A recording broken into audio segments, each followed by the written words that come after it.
Final score from Houston, the Rockets 131 and the Warriors 116. Houston takes Game 5 of this first-round Western Conference playoff series and sets up a dramatic Game 6 at Chase Center on Friday night. Well, that was ugly. Warriors lose Game 5 in Houston, 131-116, but it wasn't really that close. Warriors down by as many as 31 points in this one, and it got so ugly that the Warriors, they waved the white flag with about 6 minutes left in the third quarter. Warriors bench squad ultimately made it a little bit interesting in the fourth quarter, but it only was still technically like a real basketball game for a couple minutes in that fourth quarter before Houston responded and ultimately put the game away. Final score 131-116. Welcome into Warriors wrap-up here on 95.7 The Game. I'm Mark Randy. Evan Giddings with you here as always. Ev, Warriors lose this game. They're headed back home for Game 6 on Friday. We'll get to that later on, but this was an ugly performance essentially right from the tip-off. Yeah, they came out flat. They came out disinterested. I thought they came out without much effort, at least compared to, obviously, Games 3 and Game 4. Yeah. I thought they came out like a team that, and this is, I think, also what happens a lot where, look, the Rockets are a 2 seed for a reason. They are a good basketball team. No doubt. They were playing for their postseason lives, and despite some of the pregame comments from Udoka about throwing guys in for experience, they were going to come out swinging. And that's absolutely what they did. And I thought the Warriors, specifically on the defensive end, played kind of lazy at the beginning of this game. They came out, they shot a lot of threes early. I thought they had a bunch of poor take fouls, and a few other fouls didn't go their way, which put Houston at the line with, like 7 or 6 minutes left in the first quarter. And they pretty much rolled over from the jump. And it is reminiscent of Game 5 in the 2022 Western Conference semis, and the Memphis Grizzlies blasted the Warriors, and they put pressure on themselves now to go back to San Francisco and win Game 6. So, the way that they came out in this game was absolutely tough to watch, and I think the majority of this game followed. Houston scored 40 points in the first quarter. They didn't have more than 32 in any other quarter in this series. Yeah, there are games where they're not even breaking 90, and they score 40 in a single quarter in this one. It was rough from the very beginning. I guess maybe not the very, very beginning. It was actually 8-5 Warriors, like a minute and a half in, and then the rest of the way, it was really ugly. Houston immediately responded with a 15-0 run. You mentioned fouls. That was a big issue. The Warriors put Houston in the bonus with 7:44 left in the first quarter. Houston in the first quarter ultimately gets up. How many free throws in that first quarter? They got 13 in the first quarter. They ultimately get to the line 38 times.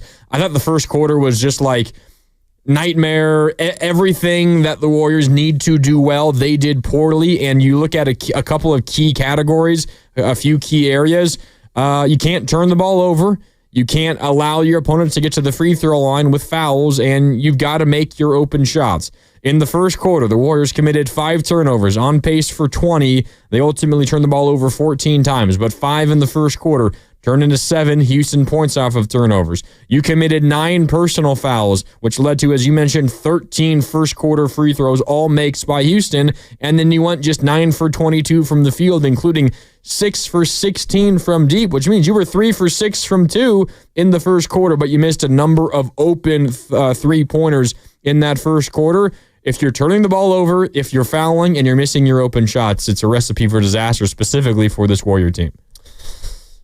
Yeah, look, I think that everyone from top to bottom deserves blame for this game. Outside of maybe, ironically, the last 2 or 3 guys on the bench, because those are the guys that played with the most heart, I felt like, in this game. You look at Kevin Knox, Trace Jackson-Davis, Pat Spencer, Moses Moody, play with a lot of heart. The second unit was the brightest spot in this game for Golden State. And the Warriors, going into half, their best 3 players were awful. And really all of their starters were awful in this game. There was a point where, I think it was after the first quarter, the Warriors bench had outscored the starting unit 18-6. Yep. So Curry obviously didn't have it going. Jimmy Butler, clearly, I don't think they approached this game like a must-win. Game 6, we'll see. But honestly, the guy kind of at the center of it for me, Mark, was Draymond Green. And not to say that he's the reason why they lost the game, but I was walking back from getting some food when you guys had turned the game on, and I was just watching on my phone, And I don't know how you felt, but in the first 90 seconds of the game, because to me, where the Warriors have beaten Houston 3 times out of the first 4 has been primarily with their defense. And none more on display than the final possession of Game 4 when Draymond Green stopped Şengün to force that rebound and eventually ice that game. Draymond is the guy that has to set the tone defensively for the Warriors, and he did not. While he had a quick layup on the first basket of the game, immediately after they get that first miss, Jalen Green comes down like a minute into the game, and Draymond, instead of trying to check him, just takes an easy take foul, and then on the ensuing possession, Green gets the ball in the corner. Draymond inexplicably closes out far too hard on a player that has not been able to hit a shot in this series. Green goes by him, gets an easy and one, and it starts from there. Then the Warriors begin to turn the ball over. I thought that Draymond Green played a pretty lazy opening couple of minutes in this game, and it was not all on him, but representative of the mindset that the Warriors clearly had at the beginning of this basketball game, which was, we're going to try and get through, push Houston as far as we could. It ended up being the bench that did that, but we're going to try and tax Houston in Game 5, go back to our crib, and get it done in 6. So I understand people might be a little bit mad about this performance, mad about the game in general, but this was one I thought you could see coming right from the jump. Yeah, I mean, the energy, the effort, it was not there from the very beginning of this basketball game. Draymond did follow that play up, that sequence up that you're talking about with the made 3, but making a 3 doesn't change what like the mindset was or what the energy was defensively. And you're right, the Warriors have won the first 3 of the first 4 games of this series generally with what they've done on defense, and that's at least where Draymond has had his biggest impact, where he always has his biggest impact, and there were some holes there early. But it, of course, wasn't just Draymond. Not that you're wrong. You're right. Draymond was not good, but neither was Steph. Neither was Jimmy Butler. I mean, Steph's first points came with 6 minutes to go in the second quarter. Jimmy Butler's first points at the free throw line, and he split the free throws. His first point came with 4.5 left in the second quarter. Those two dudes were scoreless in the first and didn't score for the majority of the second quarter either. And at that point, you're already feeling like the game might be kind of over. Like you're holding out hope, and Steve Kerr's already spoken post-game, and we'll hear from him in a little bit later on. But he essentially said, we had a halftime conversation, me and Draymond, and we decided we're going to play you for 5 minutes to open up the third quarter. If you make a run, you earn more minutes. If you don't, then we're pulling you, and you're not playing another second in this basketball game. That's how bad it was, even just at halftime. Like the 15-point final deficit, Evan, 131-116, does not do justice what happened on the court today in a bad way for the Warriors. I mean, this was a 31-point deficit at one point. There was really no moment beyond maybe the final couple of minutes of the first quarter where you felt like the Warriors really had an opportunity to win this basketball game, and it really was eerily reminiscent to what happened 2022 Western semifinals, Game 5 in Memphis. You lost that game by 39 points, I believe, down by as many as 55, so that one was a little bit worse than this. But it's the same thing that's going on in everybody's mind. And yeah, you do have the benefit of having Game 6 back at home, and that's probably why the Warriors maybe didn't feel comfortable, giving up on this game, but you know that you have that in your back pocket, but you're inviting an awful lot of pressure. I mean, now suddenly the only thing standing between you and a road Game 7 is a single game at home, and you feel good about your chances to win that game. But, I mean, the 2 games at home have been pretty darn close, and they could have gone either way. A couple of plays here and there, and if Houston just catches fire, Fred VanVleet goes off again, you could be looking at having to come back to Houston for Game 7. So, yeah, you can't substitute. You can't find... There's nothing like the real thing of having your back up against the wall like Houston did, but pretty soon the Warriors are going to be feeling that too. Yeah, but again, I do think you have to give Houston credit. Like, this is a good basketball team, and one that I did not feel like was going to roll over. I didn't think the Warriors were going to get blown out the way they did, but I thought that this was going to be a very difficult game for them, just because this is basketball. The Rockets got $1 million players too. Fred VanVleet for a third straight game hit a ton of shots. You tip your cap when Dylan Brooks banks in a 3 from the top of the key. Amen Thompson probably had his most effective game in this series. He was hitting everything. Şengün was efficient in that first quarter. He had 9 assists in this game. And also, I think, look, Houston made 32 of 38 free throws. A big reason why they lost Game 4 was because they could not make free throws. And to your point, they opened with 13 of 13 at the line. One quarter. Exactly. Yeah. And some of which is because I thought the Warriors defensively were not locked in.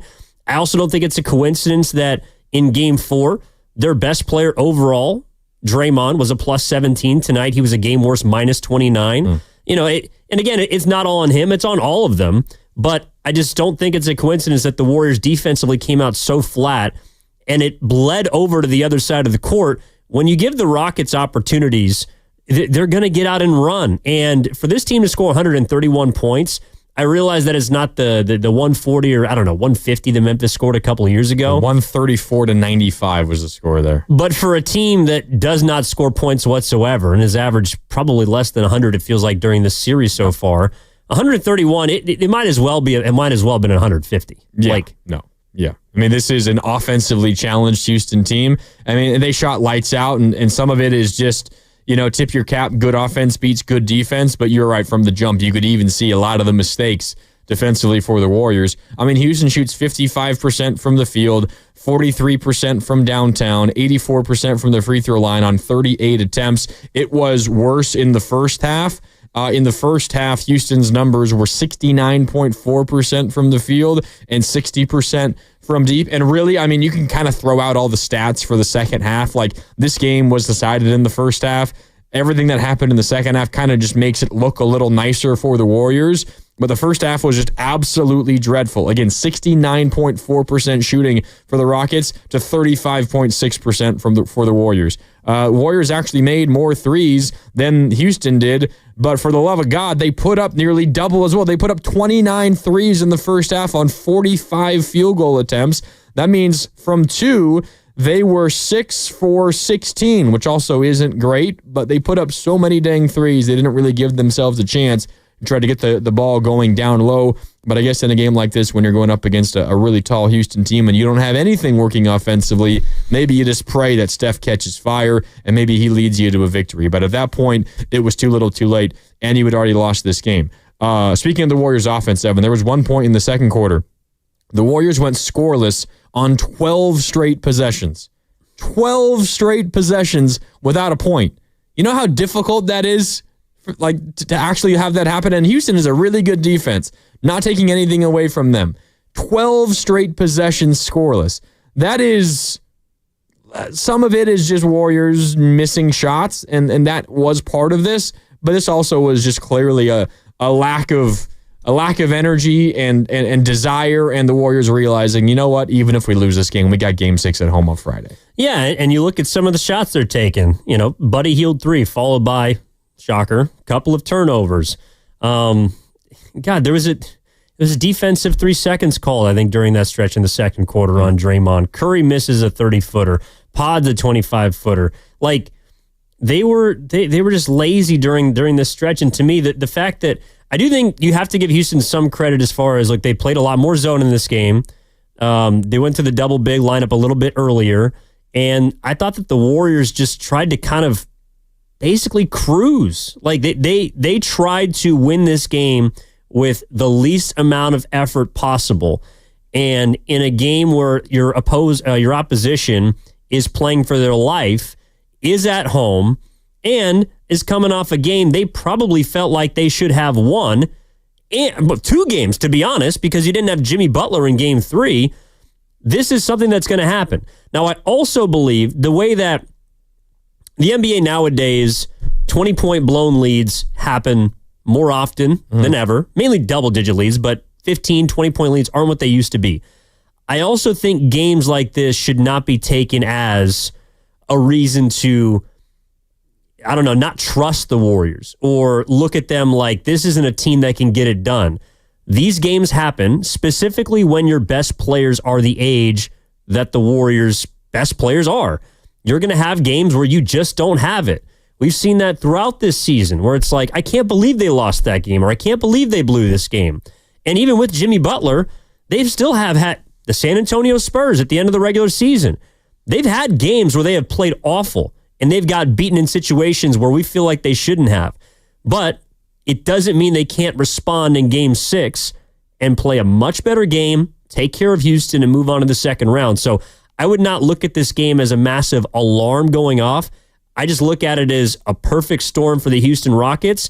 And again, they've won 52 games. They're a 2 seed. They are in this spot for a reason, and I think you got to give them some credit. Yeah. 888-957-9570. It's Warriors Wrap Up here on 95.7 The Game. That's the number to call or to text if you want to join the conversation. You can also hit us up on our YouTube chat, youtube.com/957 The Game. Everything we do on YouTube powered by First NorCal Credit Union. Ryan, I see you on hold. I'll come to you in just a minute or two before we take a break here in about 6 minutes. If you want to look at the bright side, Evan, let me offer you this. I would prefer to lose like this, where you only have to play Steph Curry 23 minutes and 27 seconds. Only have to play Draymond Green less than 18 minutes, and you only have to play Jimmy Butler 25 minutes and 21 seconds. And maybe this is something that gives Moses Moody the confidence that he needs going into a Game 6, and you have the opportunity to capitalize on that going forward. Moody, mostly in garbage time, scored 25 points, was 9 of 18 from the field, also had 9 rebounds, and looked like just the best dude on the floor, even when the Houston starters were in the game towards the tail end of this basketball game. So the bright side is at least you did not have to push your veteran guys hard. You got this game over with quick, just was not the result you wanted, but it's not as if these are a group of 37 and 32, 35-year-olds, Evan, that just played 40 minutes and a loss, now have to fly back to the Bay Area and get ready for another game in 48 hours. No, and about midway through this game, I was also thinking about the other side. Well, like, you didn't really push Houston either. But then your bench actually did. Yep. And I don't know, there's people probably wondering, should Kerr have reinserted his starters? I think it was about the 6-minute mark in the fourth quarter. They cut it to, was it 13 or 15 they got it down to.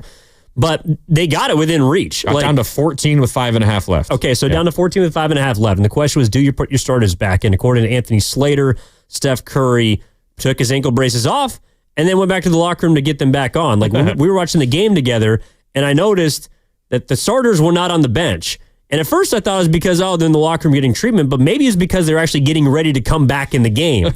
Obviously that didn't happen, but as a result of the efforts of that second unit, you forced Amin Thompson to play 35. Probably doesn't impact him as much, but Şengün still had to play 30. Van Vliet had to play 33. Yeah. You got the Houston starters back into this game and forced Ime Udoka to essentially not rely on the remainder of his bench to get it done. So there's that silver lining. Obviously, there was some physicality at the end of the game as well. But overall,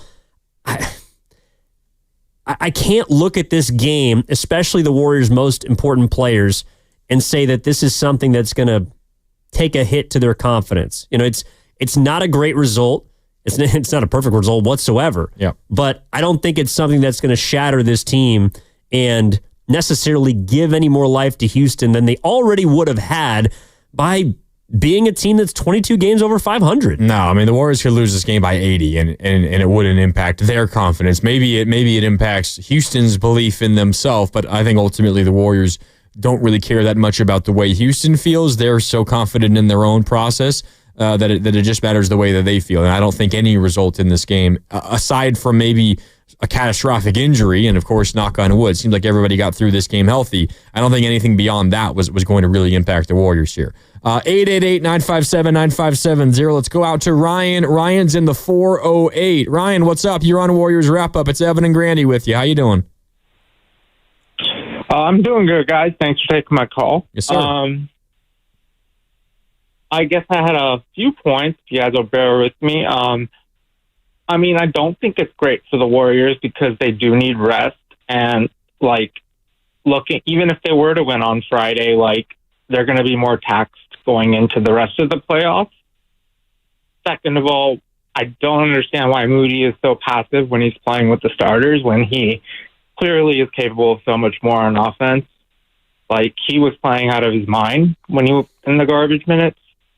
And then I think Kerr gets credit for winning the earlier games, but Ime Udoka made changes, and Kerr didn't, and came out with the same stuff and didn't really adjust. I think at one point the Rockets had Jabari Smith, Adams, and Şengün out there, and then we had GP2, Curry, and Pods out there.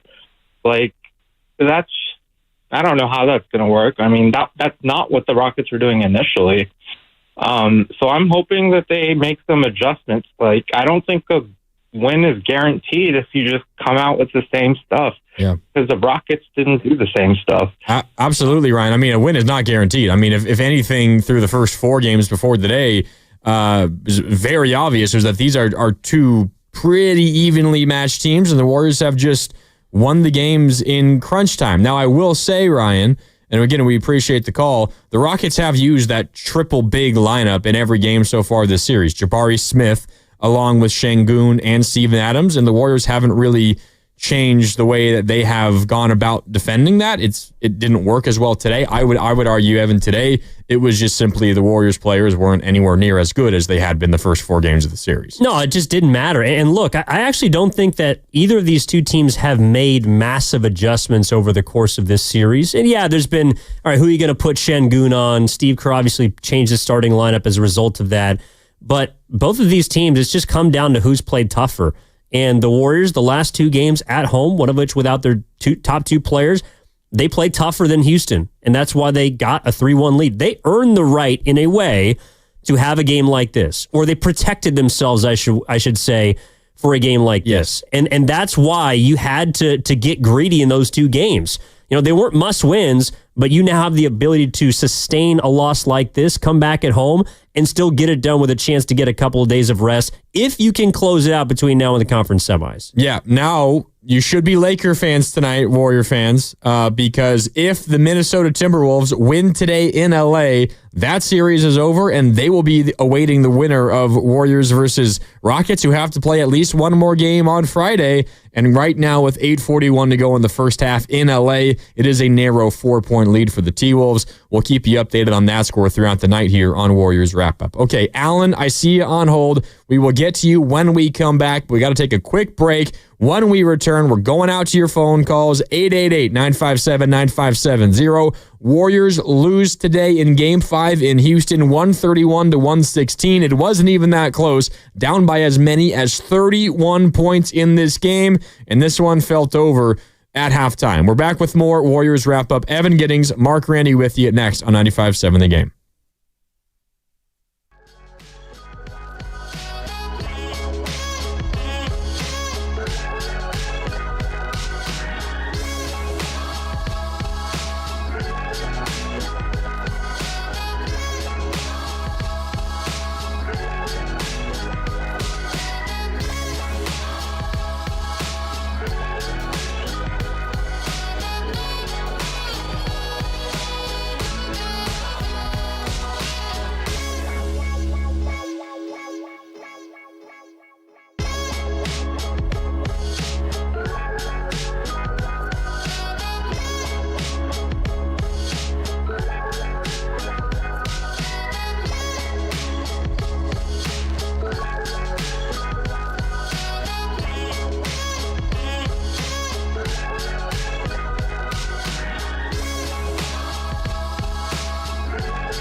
for the illegal headbutt.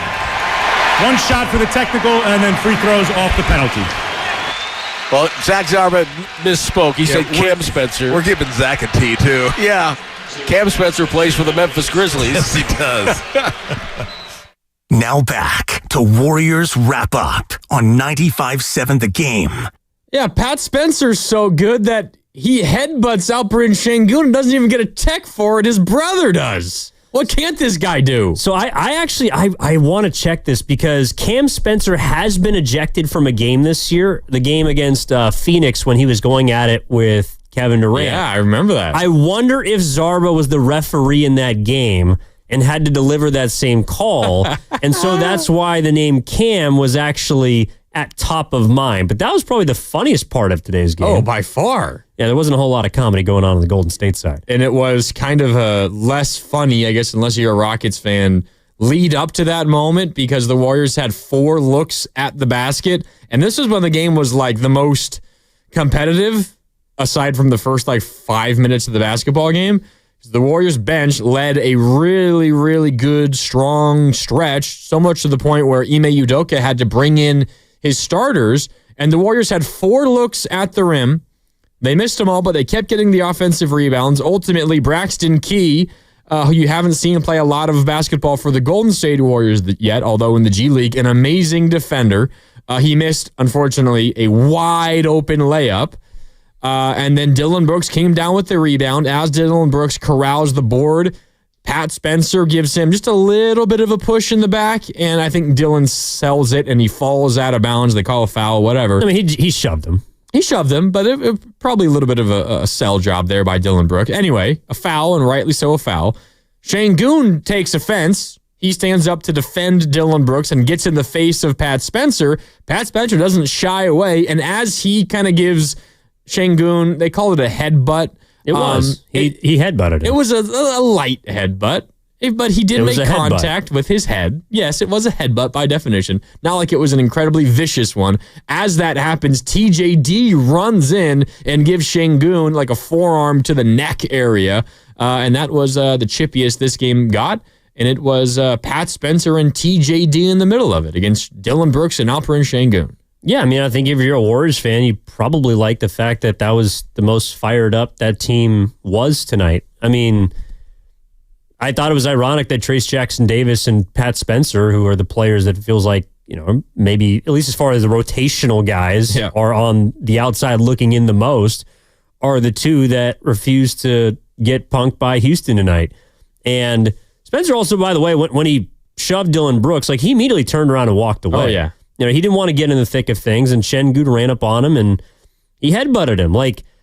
I think that honestly it might sound strange, but that's a tone-setting type of play for Game 6. So what I mean by that is if you're Curry, Draymond, Butler, I don't know, Hield, whoever, you cannot be watching essentially the bottom of your bench out on the floor picking and fighting your battles for you without feeling some type of way. I would be shocked if in Game 6 there isn't some sort of immediate fire. Number one, because you just got your ass kicked. But number two, you're watching the second unit drag you back into this game to the extent that you almost nearly had to play. Yeah. So if there's any pride, which I believe there is from the older players, they're looking at these guys and saying, all right, that's the kind of fight or energy we should have had tonight. That's what we need to embody in Game 6. And it's much easier to come out with that fight when the only thing between you and a road Game 7 is winning this game at home for Game 6. Because if you don't, you got to go right back to Houston in Game 7, having been up 3-1, and at that point, the cards are all against you. Not that you're going to pick against the Warriors in that situation. I think you'd have to be crazy to do that.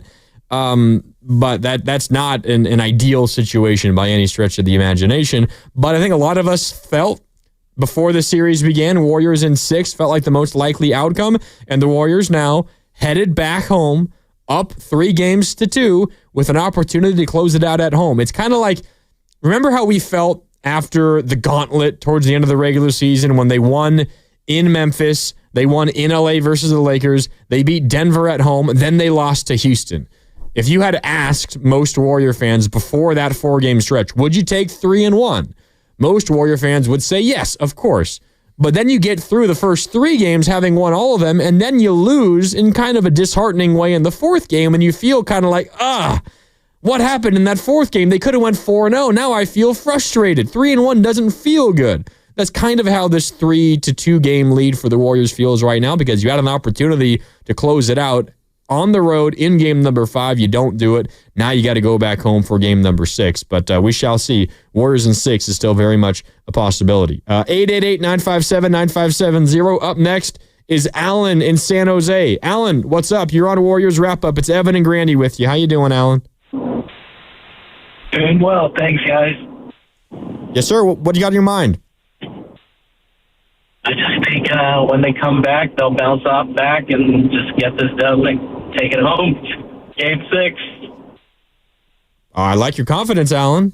I mean, that's still the most likely scenario. I'll have to go and look, but I would imagine the Warriors are going to be favored in game number 6, Evan. We don't know exactly what time that game's going to tip off. It's going to depend on what happens in LA. And by the way, the T-Wolves have opened up a 10-point lead over the Lakers 3 minutes to go in the first half.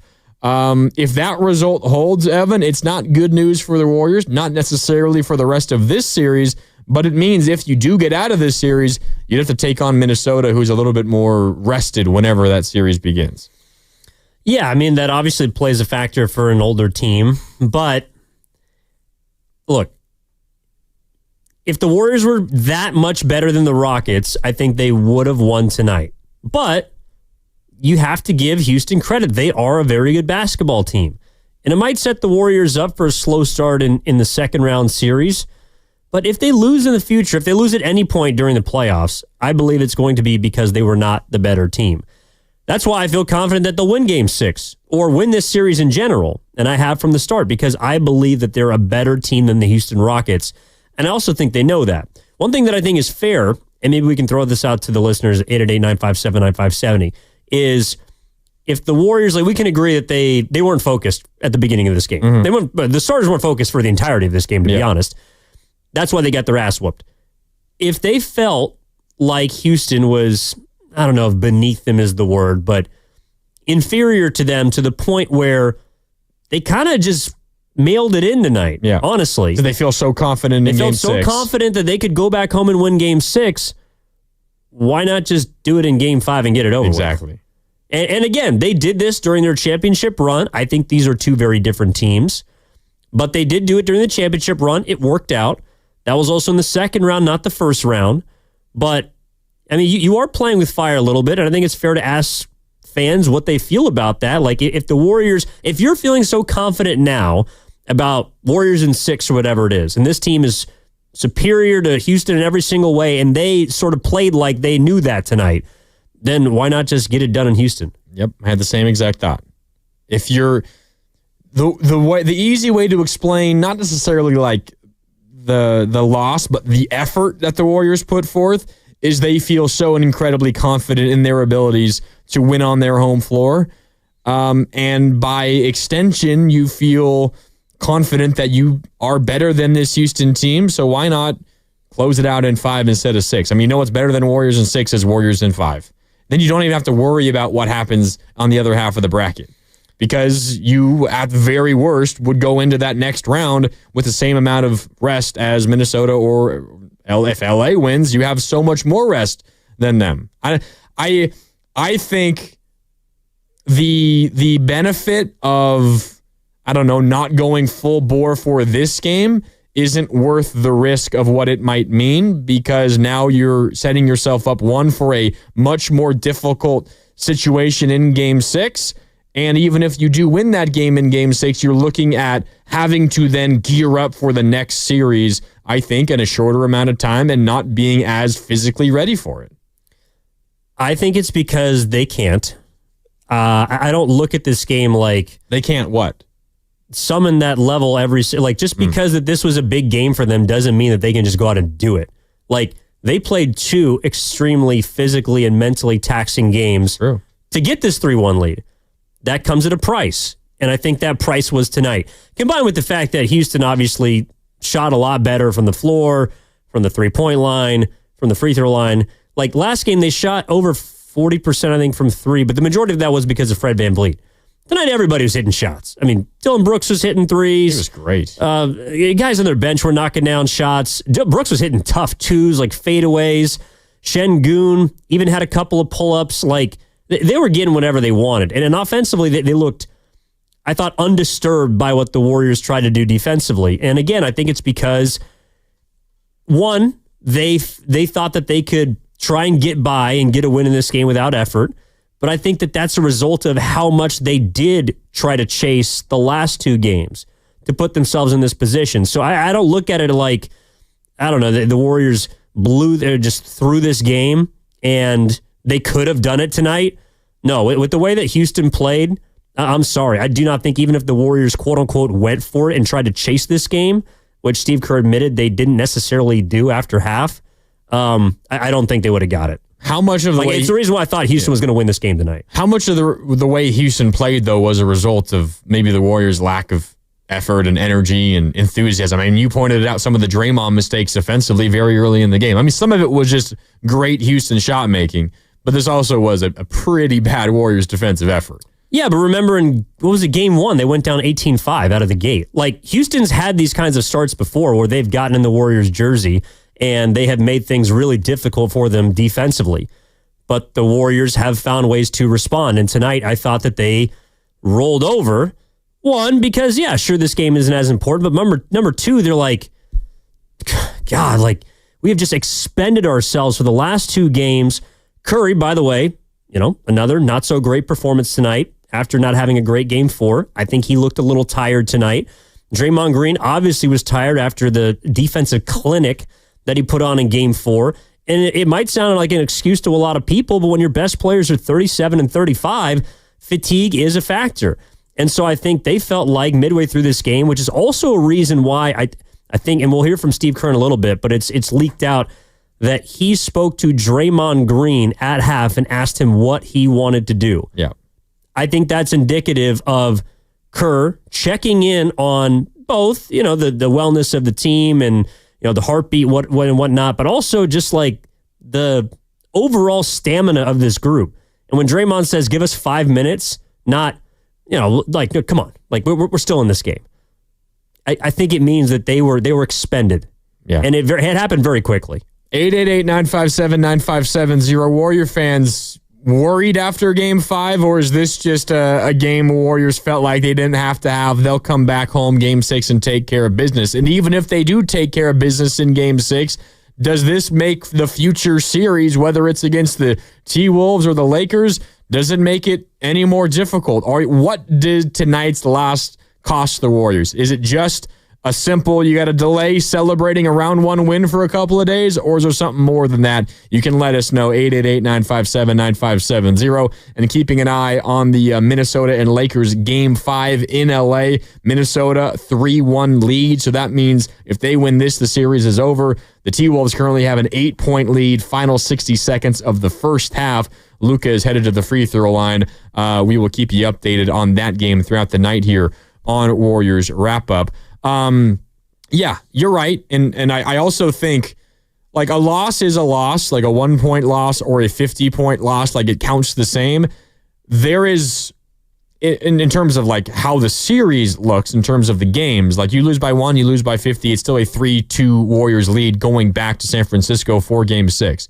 But the nightmare scenario, Evan, was Warriors are in this game start to finish, or at the very least, it's competitive enough that you play Steph and Draymond and Jimmy their normal minutes. You get into a clutch game and you lose in the final minute or final couple of minutes. You have to play Steph upwards of 38 or 40 minutes. Jimmy and Draymond very similar, and you still lose that game. Like, if you were going to lose, this was the way to lose, because this was not a very taxing game, and now you feel, I guess, as good as you possibly could about your veterans' readiness for game 6. Like if Steph had to play 40 minutes for a third consecutive game with only 1 day off between, I don't know how you feel about his legs in game 6. He's good enough. He could probably summon it because that's just who he is.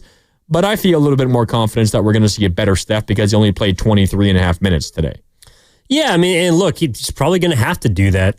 in the second round, assuming that they're able to get a win on Friday or potentially Sunday and get past Houston. Like, it's not going to get any easier from here. The idea that the Warriors are going to have, and I realize rest is important going into series, but no matter what, series are going to get more condensed. Like the fact that the Warriors had 2 days of rest between game 1 and game 2, and then game 2 and game 3, that in all probability will never happen again in the playoffs. No. Yep. And so I know, and I hear you, it puts more importance on finishing series and getting to the next one and having some rest going in. But just because you're at equal strength going into game 1 doesn't mean that it's gonna be the difference in the series. Like, I think the talent level of Golden State is going to determine, and largely their 3 best players' talent level is going to determine how far they go.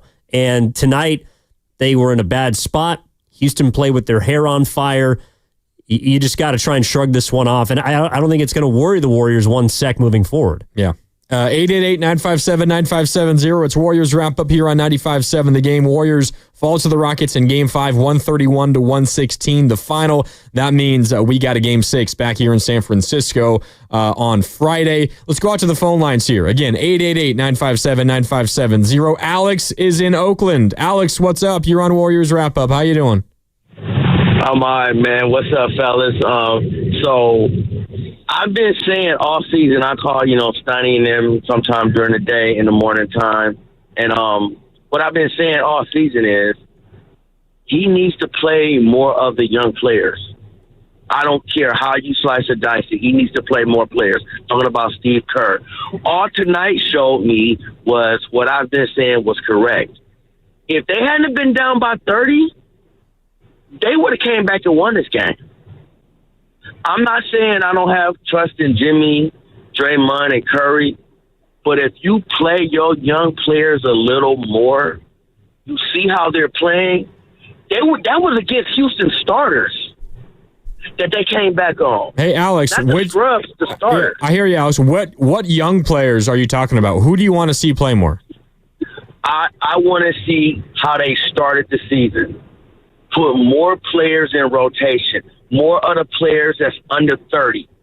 Santos, what's the point guard name? Spencer? More of Spencer, more of your young players that you have sitting there doing nothing. Play them guys. If you play them for 5 minutes, you're giving Draymond them a rest. And the drop-off it's not like it's you playing third stringers or G leaguers. Those dudes are good. Look, they've been doing that all season. Every time they get into the game, those guys put up points. I'm not saying start them, but play them a little more. You'll see. Look at the results you just got tonight. Even though they lost, if they wasn't down by 30, them guys would have came back and won this game. Yeah, I hear you, Alex. I hear you. I mean, I can guarantee you the Warriors are not going to be playing Pat Spencer and Guy Santos major minutes in a competitive playoff game. Yeah, they had a nice run. It began also against the Houston bench squad, and once the Houston starters came back in, that's a group of 5 players who probably thought they were not going to be back on the court again and came in pretty dang cold. And we're not up to game speed. And, we can make excuses here and there. I don't think Pat Spencer is the difference between the Warriors winning a playoff game and losing a playoff game. And, yeah, they were down 30. Human nature for the Rockets, whoever's on the floor, to not really give as much effort. I hear you, Alex, but that's not happening, and that's not going to be the difference in a Warriors win or a loss or a successful or a postseason run that fails. No, look, your best players are going to determine the outcome of games. And tonight, your best players were awful. Yeah. Like that's, sure, yeah, if they were closer to 30, maybe the bench helps. But also, if it was like a 15 or 20-point game, the bench players wouldn't have been in. Exactly. The only reason they were in is because it got up to 31. Look, I hear you, and I think the result of tonight makes you feel like, well, if we just allow to get Curry a little more rest and Butler a little more rest and Dre a little more rest. You know how many minutes Guy Santos played the last 2 games when they won both games? Like 4 total minutes? 1 total minute? He didn't play at all in game 3. He played 1 minute in game 4. You know how many minutes Trace Jackson Davis played in the last 2 games. Well, he played a decent amount in Game 4 because Draymond got in foul trouble. Like what, 7 minutes? Played 5. 5, yeah. How many minutes did Pat Spencer play? None. Exactly. So I hear what you're saying, but the Warriors have won their last 2 games and put themselves in a position to close out Houston tonight because all their best guys were great. Tonight they stunk. They had a collective stinker. I think Steve Kerr stunk, Draymond Green stunk, Steph Curry, Jimmy Butler. You go down the roster. Their starting 5 stunk tonight. They got out. That's why the bench had what? They put up the second most bench points. The most? They got a couple more garbage time buckets. That's not a good stat. The bench finished with 76 points, the most in franchise history. Not playoff franchise history, but franchise history. Regular season included. Yeah, that generally means the bench plays all of the minutes. Yeah, that's not one of those stats that you want to own. In fact, I would venture to guess that the next couple of biggest bench point outcomes were in losses. Yeah, I would guess that way as well. 888-957-9570. Time for one more call before we take a quick break. But if you want to get in today, we're here as long as you want to keep talking. So give us a call, shoot us a text. 888-957-9570. It's Evan Giddings, Mark Randy with you. Before we go to a break, let's sneak in Joe in the city. Joe, what's up? You're on Warriors Wrap Up. How you doing, Joe? What'd you think of that loss? Hey, how's it going? I think it was kind of like the Warriors knew what they was doing. Get in there, play a little bit of minutes, take the starters out. Let the Rockets get tired, bust a bunch of threes, run up the score. They're not going to be doing that in Game 6. I got you. Yeah, no, I actually agree. One thing that did hit my mind, and I know we got to hit a break here in a sec, Granny, but one thing that did hit me, because I saw this on social media. Well, the Warriors gave Houston life. They gave the Rockets life tonight. I disagree. The Warriors have won every close game so far in this series. Mm-hmm. That's where Houston has no place being at the table with the Warriors. Inside of 5 minutes in a game that they have led, that they've been down, they have not been able to get it done. Just because they blew out Golden State tonight does not mean they'll go into Game 6, which I guarantee will be a lot closer, and all of a sudden they've flipped the switch and turned the corner. You still get lemon booty in those situations. You still get sweaty palms that can't make free throws. You still aren't able to execute in the half court. In those situations, which is what we knew coming into the series Golden State had an advantage in, that still holds true. So no doubt. I don't believe that this game all of a sudden gave Houston life. Yeah, no, I mean, that area that you just pointed out, clutch time, like that I think has been the biggest inequity in this entire series, and it's why I've been so confident the Warriors are going to win this series, because Warriors are not going to get blown out 4 times. The 2 losses haven't necessarily both been blowouts. Game 2 got a little bit ugly, but the Warriors stayed with it even when Jimmy Butler went down. This one was ugly from the jump, but that's really the only way that Houston is going to win games consistently, is if they have like a 15-point lead with 8 minutes left and they just are able to withstand the Warriors' run. But if this is a 5-point game, plus or minus 5 with 5 minutes to go, I feel insanely confident in the Warriors to win that game, even after a result like today. And we can get into that a little bit more on the other side. Plus, I see more of your phone calls. Spartan, I see you. Kevin, I see you. Run TMC, I see you as well. We'll get to all of you when we come back. Plus, we will hear from Warriors head coach Steve Kerr, who has addressed the media after the loss in Houston. Warriors fall 131-116. It's now a 3-2 Warriors edge, headed back to Chase for Game 6 on Friday evening at some point. We don't yet know tip time just yet, but we might before we get off the air here tonight. It's Evan Giddings, Mark Randy with you, back with more next on 95.7 The Game.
And as he came down left, wow. Buddy getting to the rim.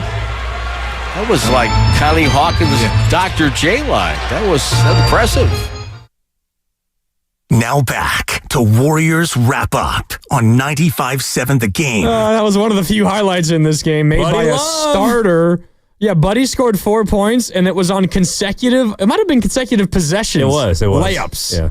And one was a pretty nice, smooth little layup by Buddy Hield. He had one, and that might have been the one that he just called, and I apologize to him, but it was baseline. He didn't use the backboard. Like, he kind of bent around. Yeah, it was the Connie Hawkins description, but that was a nice finish, Buddy. I'll give you that.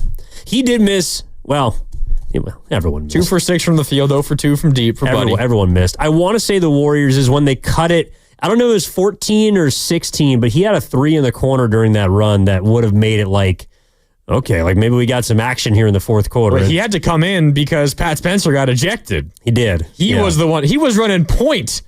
Buddy Hield, point guard? People forget that Buddy had a bag. Like, Buddy Hield was a freaky... Oh, my God. He's one of the greatest college players I've ever seen. Buddy had a bag. And so, again, didn't have a great game tonight, but you're going to need him in Game 6. Don't mean to always bring up my Oregon Ducks, but my Oregon Ducks ran into Buddy Hield's Oklahoma Sooners in the Elite Eight, and it was all over. Somebody dropped 40? I think so. Yeah, that was rough. That was rough. Buddy Hield absolutely dominated Dylan Brooks that day. Well, speaking of college shout-outs, shout out to Jock Landale. Saw his first minutes in the playoffs. St. Mary's Gales. Was minus 12.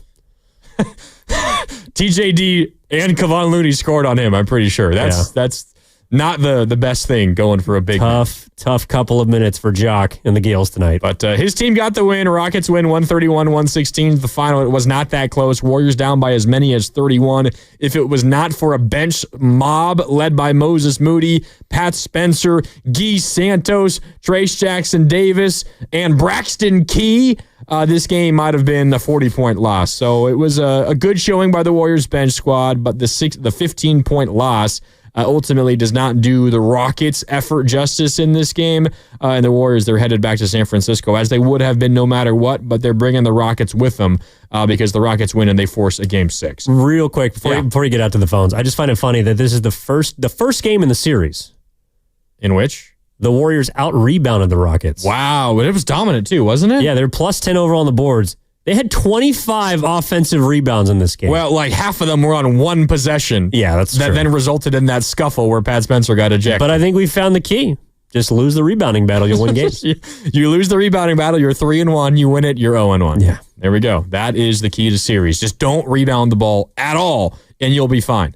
888-957-9570. Let's go out to Kevin in San Francisco. Kev, what's up? You're on Warriors Wrap-Up. How you doing? Good. What's up, guys? Not much. Yo, so, wow, those starters were tired. They looked tired. They looked like they didn't want to drive. They didn't want to get rebounds. They didn't want to defend. In that first quarter, they were just chucking up bad shot after bad shot. And it's in such stark contrast to the bench mob that came in. They had energy, and they were just all over it. I really hope the starters get the rest they need, or we give the bench more minutes. What do you guys think? Yeah, I hear you, Kevin, and appreciate the call. We can just put this very bluntly. If the Warriors starters play like that or anywhere near that, they will lose Game 6 and they will lose Game 7. Yeah, and they would have lost almost every single game. Series would have been over had they played like that. Well, they're 26-8 since Jimmy's gotten here now in the playoffs or something like that? I can find that for you. Give me a second. But they've been playing 60 to 65 win pace basketball. If during that 30-game sample size, which 27-9 if you include the playoffs. Okay, so damn good basketball. Yeah. If they had played over those 36 games like they did tonight, they wouldn't have made the playoffs. I realized that today was not a great game for the starters, and it might have been a glimpse into the future as far as how fatigue has set into this team. I thought it showed up at the end of the regular season in that San Antonio Spurs game. Ended up being a blessing in disguise because they threaded the needle, won the 7-8 game, played Houston, who I believe would be an easier matchup, obviously, than Oklahoma City. However, I have full faith that Curry, Draymond, and Jimmy Butler will be up for the task on Friday night because they do realize, while this game was not a must-win, I think they understand, similar to that 7-8 game against Memphis, how important Game 6 will be. That they cannot lose. And they're at home. There is a no-excuse scenario now set up for Friday night, and I think all three of them are fully aware of that. Yeah, we're going to hear from Steve Kerr coming up in a little bit. I'm going to go back out to the phones in just a second. Run TMC, you're up next. But I want to play this one thing from Jimmy Butler, and this shout out to our guy, Chris O'Connell, getting all these pieces of sound up and ready for us. Jimmy Butler says, no problem. Game 5 blowout loss. No worries. We got Game 6. Here's Jimmy. We're fine. Our confidence isn't going to waver any. We're going to start out better. We're going to play a better overall game because we know how good of a team we are as a unit. We know how good our players are as individuals. So we just got to, as starters, we got to kick us off better, which we know that we will do. We'll be fine. No worries. We'll be fine. Nothing to see here. Just a stinker. Game 6 at home. We're good. Yeah, I mean, I also think, and I haven't seen anything come out yet. Maybe they did discuss it. Maybe they will. People are still getting quotes and whatnot down at the Toyota Center. I haven't heard anything said by the head coach or any of these star players about the refs.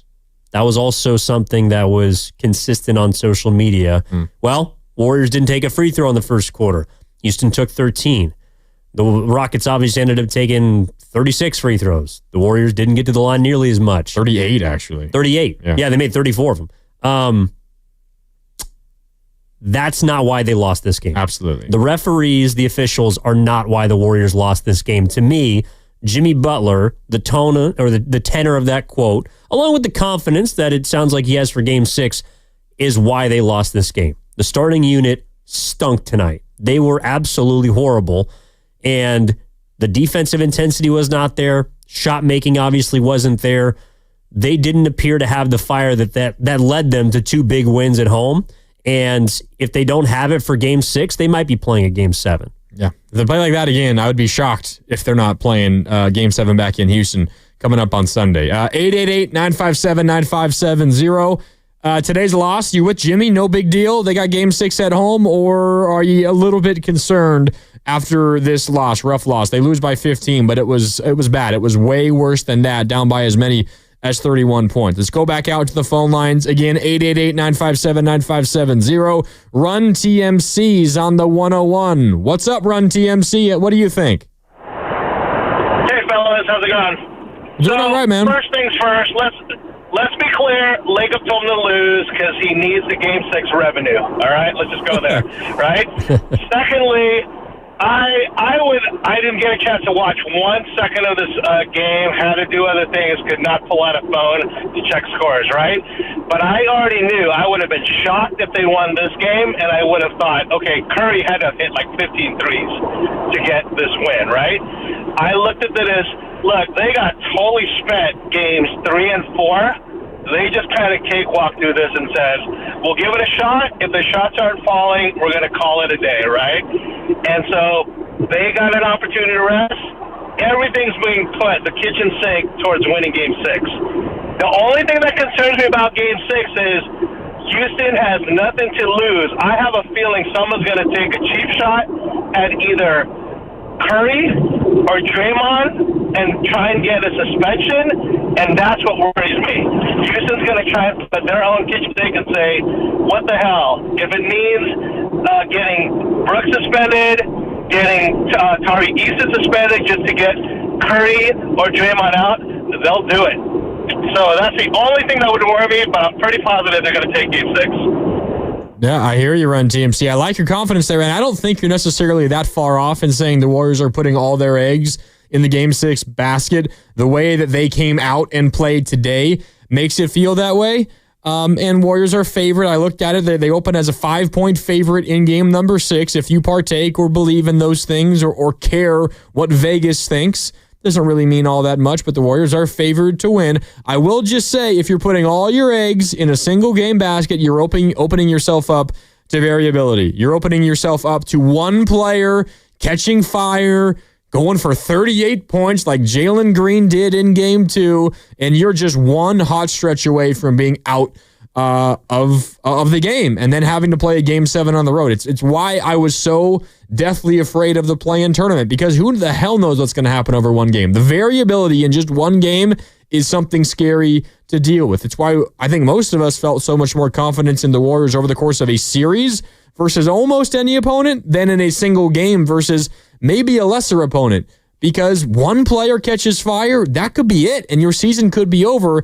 And I know you lose Friday, your season's not over, but then you have to stare down the barrel of a Game 7 game on the road in order to extend your series. Like one game, putting all your eggs in one game, that's a nervy thing. Yeah, of course. And the Warriors have played in a lot of single game elimination scenarios that have not gone their way. Do you know what the line is yet for Friday? Is it out? It's 5. Yeah, it's 5. Okay. So yeah, Warriors by 5. Basically about the same as it was in Game 4. There's an expectation for the Warriors to close out that game, and I think they have that expectation for themselves. But in regards to tonight, I actually don't think the idea of one player getting hot that can kill Golden State, I know that Jalen Green kind of did it in Game 2. I don't see it. To me, if the Rockets are going to win that game, it's got to be because of something like they did tonight, where I thought they moved the ball really well. Like the possession that actually ended the game effectively was with like 5:50 left. That's when the Warriors called the timeout in the third quarter to take their starters out, waved the white flag. Right before that timeout, it was a Warriors-like possession where they brought the ball down. Brooks got it over in the wing, had an open three, could have taken it, instead dropped it into Adams, who effectively just played a point center. They had Brooks curl off of a phantom Fred VanVleet screen, and he could have had an open three, but instead Adams bounced past to VanVleet, who slips past Pajemski, gets to the rim for an easy layup. It looked like a Warriors possession, and then they called a timeout. The Warriors did. Game was over. Like, that is the offense that we have not seen this entire series from Houston, where they've played deferential. Like, I actually think Jalen Green tonight, I know that he had a 38-point game in game 2, but this was as good, if not certainly the second best game that he's played, because he didn't force much. There wasn't much there for him. The Warriors obviously tried to take him out, take the ball out of his hands. He gave it up. I know he only had 2 assists, but he didn't have any turnovers. He made 2 out of his 4 threes, and he allowed everyone else to get going as well. So I think if the Rockets are going to win game 6, it's got to be with a template like tonight, not to score 130 points, but to have everyone be involved, because I think they get in trouble when they try to play hero ball. Yeah, I'm with you specifically on the Jalen Green part. And I think I circled this category, I think, from the beginning of the series. It's Alperen Şengün assists. If Alperen Şengün is getting others involved at a high rate, it's going to be difficult for the Warriors to win games. You can win when Şengün scores 30. That happened in game 4. And even then, VanVleet got going a little bit offensively, but you didn't have anything from Jalen Green. And Amen Thompson, he was pretty good in game 4, but didn't score 25 like he did tonight. Şengün, though, 9 assists. When that happens, it's going to be a little bit more difficult for the Warriors.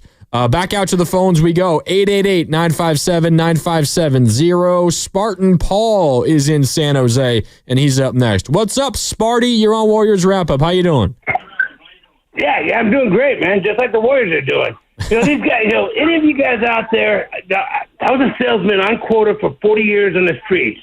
And there's times when you're up and there's times when you're down, but you show up every day and you play.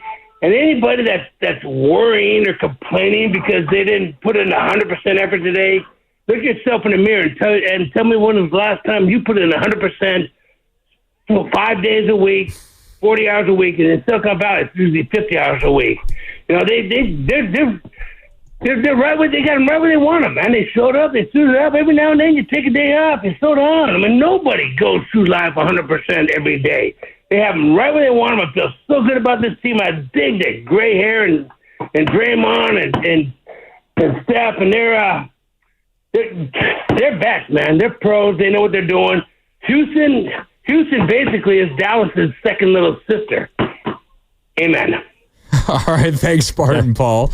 I mean, I think if you would have asked everybody on that Warriors team, after 5 games, you're up 3-2 headed back home, you take it? And I think every single one of them would say yes. Yeah, of course. I mean, well, like the Warriors are 7 seed. Like, they're a 7 seed. They're and they're favored up 3-2 to win the series. Yeah, but they're up 3-2. The last 7 seed to win a 7-game series was actually the Lakers in 2023 before they went on to beat the Warriors. Yeah. So just because you get pushed an extra game doesn't mean that you can't go on and win the next series. Obviously, that team still had at the time, he's always been old. Feels like LeBron James. Like, yes, you would have loved to get this game. You would have loved to get a couple of extra days of rest, but you effectively didn't have to play much this game anyway. So I don't know if anybody had a blowout in this game. Obviously, the Memphis series, it's reminiscent of that. I didn't think the Warriors were going to win this game, but I didn't see them getting absolutely destroyed. But I mean, that's also the kind of a trait of an older team. Like, when you get knocked in the mouth and you fall behind by 20 to 30 points, when you have a game to play with, there's going to be less fight from that group because they can just live to fight another day. I think that if the Warriors were a much younger team, like, say, the Houston Rockets, you probably would have seen them be able to fight and try to get back in this game, and eventually they would have fallen short. But there's no point in running your guys into the ground for a meaningless game, especially when you got one in the hand. Yeah, you kind of know if you have it or if you don't. You probably have an idea of that like 6 minutes into the basketball game. And the Warriors definitely had an idea of it at halftime. And we will hear Steve Kerr, but you're right. I mean, he did say that he had a conversation with Draymond Green at halftime where they came to a consensus of give us 5-ish minutes out of the halftime break. And if we make a run, then we'll keep playing. If we don't, then take us out, and we don't need to play the rest of the game. Well, and this is also why, I know I focused on Draymond, but I think extrapolating it to their best three players, you could tell that all three of them didn't have it. Steph had 2 fouls 4 minutes into the game, and both of them were fouls. Now, he also got fouled a couple times, and they didn't call those, but Curry on defense picked up a couple fouls, missed his first few threes. Whenever Jimmy Butler is taking threes early in a game, my eyebrows are raised. Settling. Yep. Because he's not a good three-point shooter, though he, in his own words, can shoot. He knows that's not the best shot for the offense. I thought that Jimmy, off the game he played in Game 4, which was sensational considering the injury he was returning from, he looked like a guy that was a little bit hobbled. Didn't have it at the beginning of this game. Only had 2 assists. Curry was loose with the ball early, had a couple of really bad back-to-back turnovers, which kind of spurred the Rockets in that first quarter.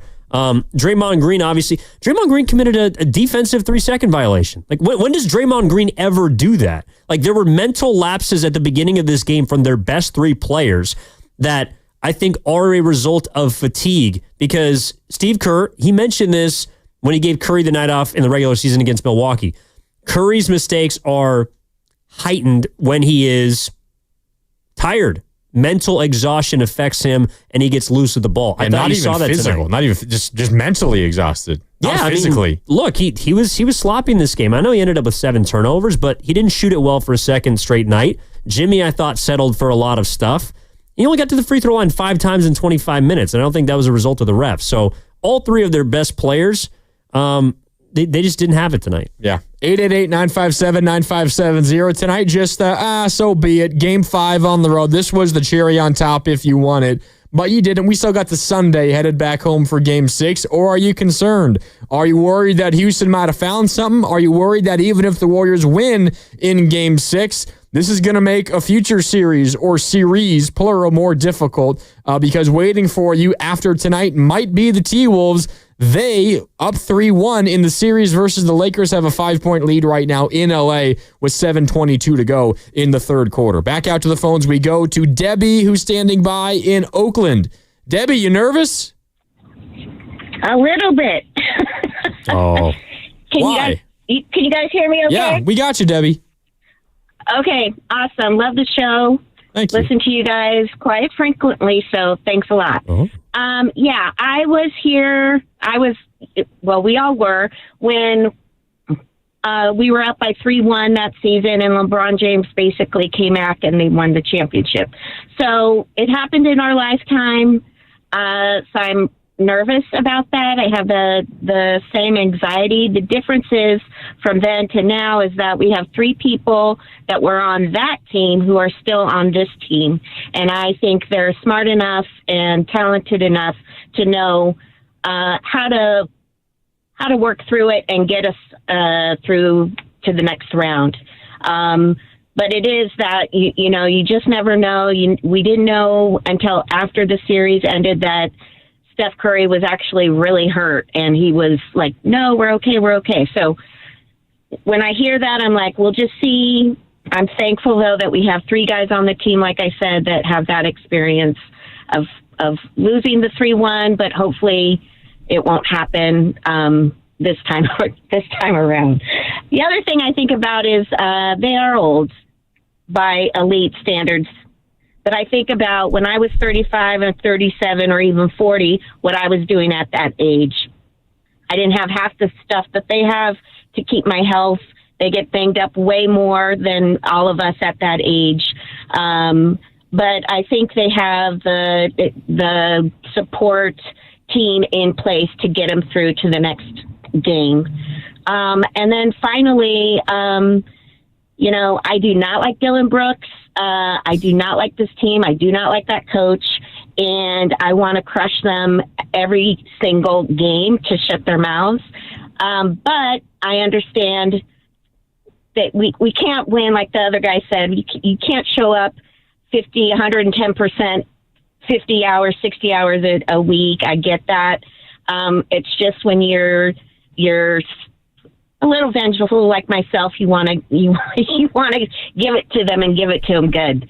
And then finally, just Draymond Green, not this game, but the last game, was really worried because when he hurts us when he's out of the game, when he fouls out and flagrant fouls and all these other things. So I hope he gets back to his smart playing, not toe the line. Please don't toe the line, but just defensive player of the year mentality, and let's get through the next couple of games. Yeah, thanks for the call, Debbie. Great points. If there is some good news, we talked about a little bit earlier, you didn't have to play any of your veterans major minutes. Moses Moody got going.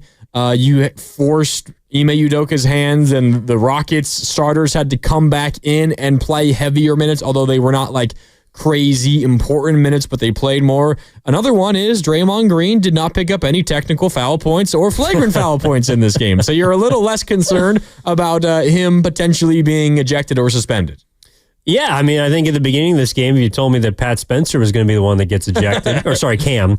That Cam Spencer is going to be the one that got ejected. I'd tell you, well, I guess that would he get thrown out from the bench? Was he talking to someone from the sideline? No, you're right. Their best players weren't taxed. The one thing that's been bleeding out a little bit post game in regards to their health was Curry's thumb, and that was going viral pregame because of the picture someone took of him walking to. He was getting on the team plane. Yeah, he was getting on the team plane, and it looked like he had a freaking goose egg where your thumb's supposed to be. There's a back and forth. You want to hear it? This is Slater and Steph post game in Houston. What's the state of your thumb right now? Cold. There was a picture, I don't know if you've seen it online, where it looks pretty swollen. I think it was with you walking to the plane. You got the feds on me? What are you talking about? No, the internet is the feds at this point. I love this league so much. I love it so much. How is your thumb? Besides cold because you're icing it? I don't even know how to answer it. It's just something you're dealing with and you keep it moving. As long as I can play. You got to rap for a reason, but that's it. Oh, there's Steph on his thumb. He's the best because he'll never make an excuse. But if you haven't seen the picture, just like go on Twitter or go on the internet and search Steph Curry thumb and you will see it. It looks pretty damn gnarly. I hate to break it to Steph. What? The feds are the Warriors. Yeah, the Warriors posted This is on their official team Instagram account. Now, there were people who who yeah, then they zoomed in. You could see it without having to zoom in. But there was a specific picture that went viral that zoomed in, and if you just zoom in, it's like pretty grainy, but then they like cleaned it up and like, I don't know what the right term is, but like they made it much more clear. Well, yeah, I mean, you don't have to do much work. It's as big as his kneecap. Yeah, it's freaking massive. He's got an ulcer there. It does. But obviously the Rockets, they went after it. That early swat by Dylan Brooks, which was not called, was, I think, clearly intended to try and go after that hand. It's something that they've been doing the whole series, and I realize that it's Houston and it's the players that we don't like, but I also don't think that's not going to stop if the Warriors keep going through the playoffs. Like, it's just unfortunately a part of the game where you're doing everything you can to win, and you'd like to see the referees call it. I bet this, because they did highlight it and talk about it in post game. I think you'll see a 3-point foul call in Game 6. Lock it up. We'll see. That would help the Warriors, no doubt. Yeah, your Fremont Bank take to the. We could do that coming up on Friday. All right, time for a break here on Warriors Wrap Up. When we come back, more time for your calls. Ruben, I see you. Also, if you're hanging out on hold, don't worry. Cam will get to you in just a second. And if you're calling in right now, keep calling. Cam will pick up your call if you are patient enough. We'll take a break. When we come back, your calls. We'll hear from Steve Kerr, plus more sound from the Warriors locker room postgame. It's all on the way on Warriors Wrap Up here on 95.7 The Game. DQ presents How to Hit.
with a three in front of the Houston bench, and it stops a 15-0 run. Now back to Warriors Wrap Up on 95.7 The Game.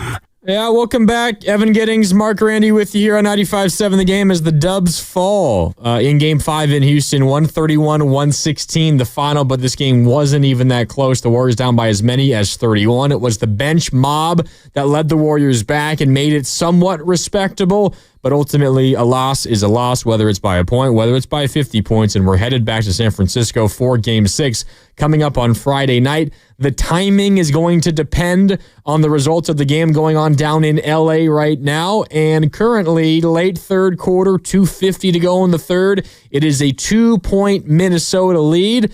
It is, I think, almost universally accepted that Warrior fans should be rooting for the Lakers today, Evan. Whether or not you think the Lakers are a better or worse matchup for the Warriors specifically, you at least want this series going 6 games, and that means the Lakers win today to go back to Minnesota. Yeah, absolutely. But like, this is what the NBA is so funny because I don't think it's going to happen. But let's say the Lakers, they steal this game. Hell, they win Game 6. Maybe they even win Game 7. They come from behind down 3 and they beat the Timberwolves. I can guarantee you there's going to be a conversation going into the second round if the Warriors obviously advance. Oh, I don't know if you want to play the Lakers. They're hot. You know, they found something. Luka's starting to get it going. LeBron's playing it. Like, there's always that sort of, well, you just don't want to catch the hottest team. And I hate to break it to you, the hottest team is the team that won. So, yes, tonight I think you're rooting for the Lakers, but like whoever comes out of that series is going to be a tough matchup for the Warriors. I think you and I both agree that it shifted more towards Minnesota, what they've been able to find down the stretch of the season and in the playoffs. I think they're just a more physical matchup, which Houston has exploited a little bit. But obviously it all depends on the Warriors' health and the ability that they're able to summon. Yeah, the Lakers just actually took their first lead of the game. They were down by as many as 14. They have a 78-77 lead, although it looks like Luka isn't moving very well. He was grabbing his back at the end of the first half. Well, he went to the locker room. Yeah, he missed some time, and then I think Minnesota pushed it to a double-digit lead, and now that he's come back, they've found late life. And he's got 24, 7, and 7. So despite the bad back, it looks like he's still playing pretty good basketball. Let's go out to the phone lines here. Warriors wrap up as the Dubs fall to the Rockets in Houston, 131-116. Big deal? No big deal. You confident for Game 6? You worried Houston found something? You worried that having to play an extra game might hurt the Warriors going forward? How do you feel? Let us know. We're here to help here on Warriors Wrap Up. 888-957-9570. Up next is Ruben in Union City. What's up, Ruben? How you doing? Good, man. How are you doing? We're doing all right, man. Trying to make sense of this Warriors loss. What did you think? Not good, man. Not good. Starters came out sluggish. They didn't really do good, but I think they found something in Pat Spencer. You think he's got to play more even in like regular rotation minutes? Is that what you're saying, Ruben? I think they need to switch his minutes with GP2s, to be honest with you. Okay. All right, Ruben. I like the creative idea. I would be shocked if Steve Kerr were to do it. I know that they're maybe relatively similar in height, but the two play completely opposite positions. So if Pat Spencer was to get regular minutes, it would probably be over someone like at least a couple minutes away from Brandon Pajemski. But I would be very surprised if that were to happen. Nothing against Pat Spencer. When he's been called upon, he's been pretty damn good. But the majority of it has been in kind of mop-up duty when the game's already been decided, essentially. Yeah, I mean, to me that's more of a reflection or a positive towards Pat, like the individual. Like he's clearly stayed ready, and no matter when the game's been in the balance or obviously the first 2 games he's gotten time, the games have been out of the Warriors' reach. Game 2, he had to play because Pajemski, remember, was hampered by an illness. Yep. And so he got some of those minutes as a secondary ball handler, played well. But if all things are going right, and this isn't just a Pat Spencer thing, it's a Kevin Knox thing. It is maybe even a Kevon Looney thing, obviously a Trace Jackson-Davis thing. A Braxton Key thing. Well, and then just a general second unit thing. When the Warriors starters are playing well, they're going to get the bulk of the minutes. And the fact that Curry has played 3 games in this series logging 40-plus minutes. Jimmy Butler has had multiple 40-plus minute games. To me, that speaks more to just how ridiculously in shape those players have kept themselves at their advanced age, and less a demanding of other guys to step in and help them out. Yeah, I hear you. 888-957-9570. Back out to the phone lines. Bobby in Los Altos has been hanging on. Bobby, you're on Warriors Wrap-Up. How you doing, man? What's up, Bob? Hey, thanks for taking the call. Listen, I called into one of your former producers this morning who's obviously gone over to the wrong side, but I was telling Spadizi the thing that I really made me uncomfortable is how short rest there was between games 4 and 5, and that definitely made me worried. So now I'm more worried because the next 2 games, 6 and 7, I believe they're both every other day, right? That's they just correct. Need to catch up. It was Friday, so favorable. Friday and Sunday. Yep. Yeah, the first 4 games in terms of schedule for the old men that are the Warriors, it was so favorable. The only positive, of course, is the fact that, all our starters played half a game. But in any case, that the rest was always the biggest concern for me. And so I still think we'll win, but I don't know why we just have to make it so hard on ourselves and we have to stress ourselves out. So this short rest, I think, is definitely in favor of the Rockets, and that's what worries me the most. We cannot let this thing go back to Houston because you cannot give young kids confidence. Don't let them believe in themselves. They might actually achieve something, and it makes me sick. So please, can we just figure out a way? I don't even know who I'm talking to. It's like you're my therapist, right? But if we can figure out a way to end this in 6, I'd really appreciate it. And then I don't know what the prop bet on this Pat Spencer getting tossed out of the game was, but I'm guessing it was a pretty good prop bet to take. And I think that ticket cashed, so I'm kind of mad at myself for not taking that one. In any case, the short rest, it was a concern for me for 5, 6, and 7. And unfortunately, it looks like it's coming to fruition. So that's all I have to say. Thank you guys for the time. Yeah, thanks, Bobby. If you had a ticket on a Pat Spencer ejection, go and buy a lottery ticket. You might not need a lottery ticket anymore, I guess, because it was a lottery ticket. Pat Spencer getting ejected in a playoff game. About the short rest, one, I think Bobby is onto something in terms of how that does not favor the Warriors going forward. And part of the reason why I thought today was so important was to play as few games as possible, because as you've laid out, you get further along in the postseason, those series get condensed. You had 2 days off between game 1 and game 2, and also game 2 and game 3. That does not happen in future series. So it's going to automatically, no matter the opponent, get more difficult for the Warriors just on the basis of amount of time between games. Yeah, also, number one, Bobby, I think you can't afford me. I charge hourly if you need a therapist. I can also refer you to someone if you'd really like to talk about the Warriors. Secondly, from our YouTube chat, I guess Ruben F. didn't finish his comment, so I just want to read it for you. Spencer is an offensive threat on offense that we need. GP2 is a non-factor from the outside. Spencer is a slasher and a reliable option from the outside. So thank you, Ruben, for cleaning that up. As far as the rest is concerned, I think this is always going to be a concern. And for me, we've talked about this. To me, it's less so about just this series or the next series, and it's the fact that the Warriors, dating back to February 8th, when they officially got Jimmy Butler, have, in their own words, been playing 2 months of playoff basketball. Yeah. So the war of attrition, they're already behind the 8 ball in that department. They're obviously older.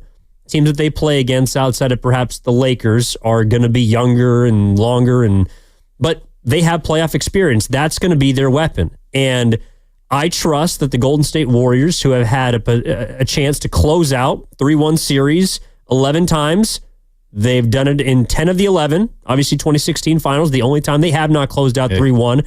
I believe that they will get it done. And I don't think they've ever, outside of that series, even, I could be wrong, I don't think they've been pushed to 7 in those 10 that they've won.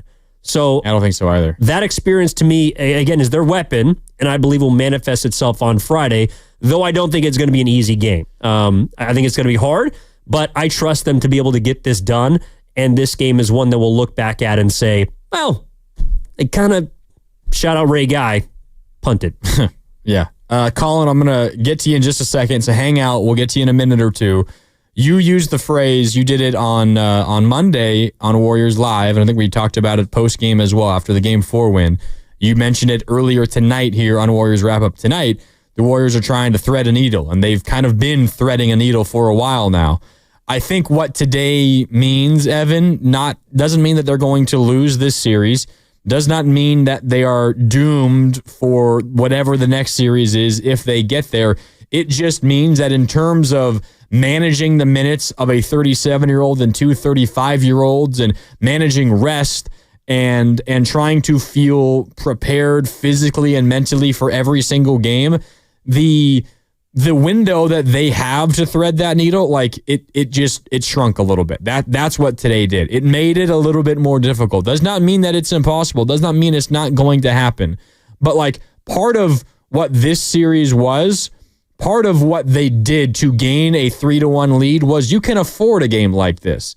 But by playing an extra game in Game 6, you might be hurting your chance in a future series to be able to take a 3-1 series lead and have that opportunity again. Like the window of that you're trying to thread that needle through is just getting a little bit tighter, and it's going to make everything a little bit more difficult going forward. Yeah, but I think it speaks to the fact that compared to Houston, they're better than them clearly, but it's not a chasm between these two teams. Like, typically first round series that are won in 5 games, whether it's a gentleman's sweep or maybe you lose game 2 or game 3, whatever, like that typically is reserved for teams that are dominant, a la Boston, a la No, the rest of the series were sweeps. But my point is, games that are series that are finished in 4 or 5 are because the team that wins are vastly superior to their opponents.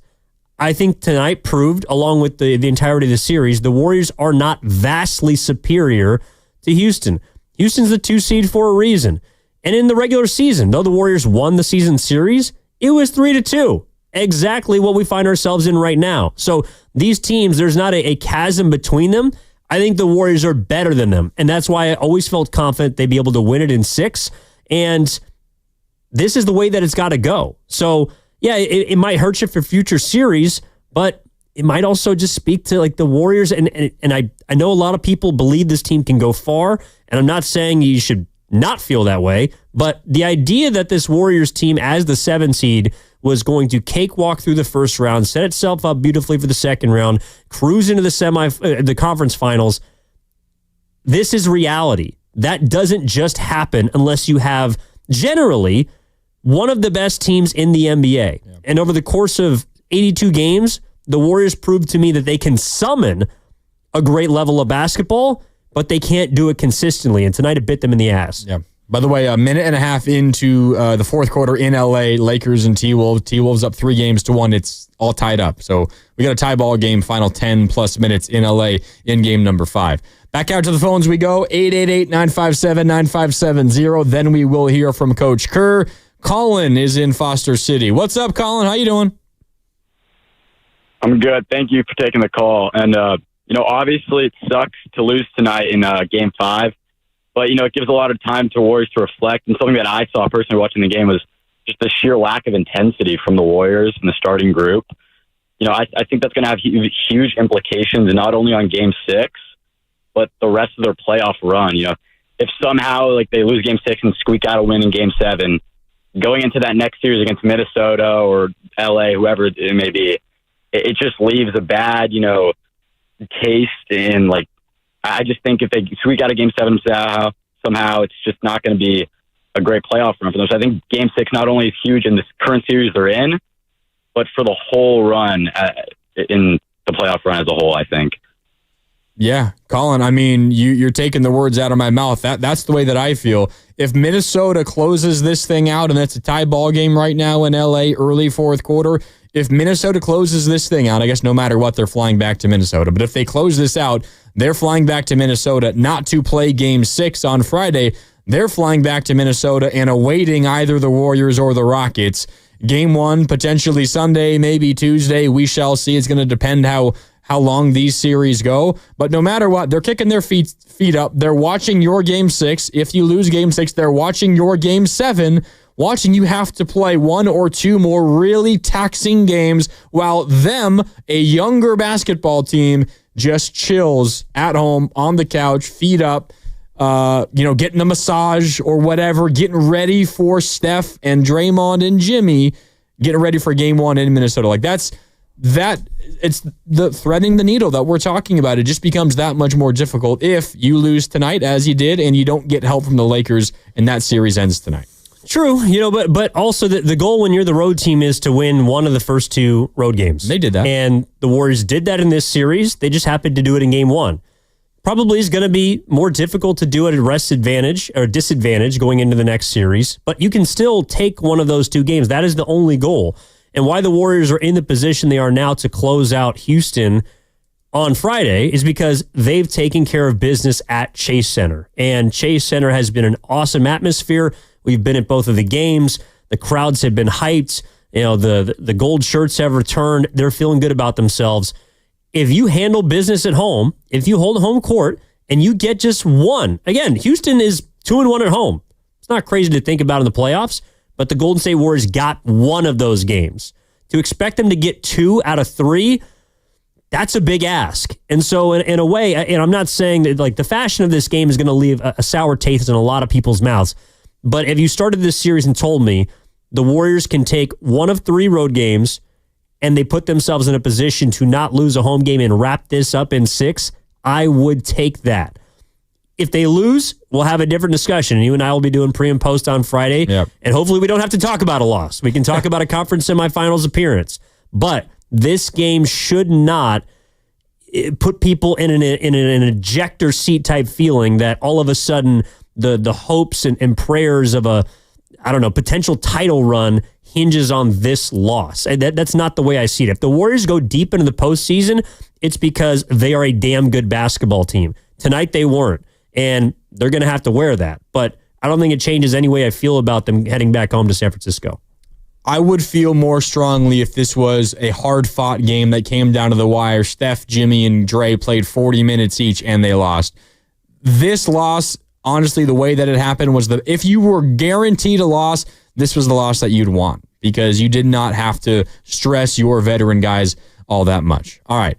888-957-9570 if you want to sneak in a phone call. Warriors lose to the Rockets 131-116, which means the Warriors are headed back home, as are the Rockets to San Francisco for Game 6 coming up on Friday. We don't yet know the time. It's going to be an evening game. We just don't know exactly when. We'll, of course, let you know when we find out here on 95.7 The Game.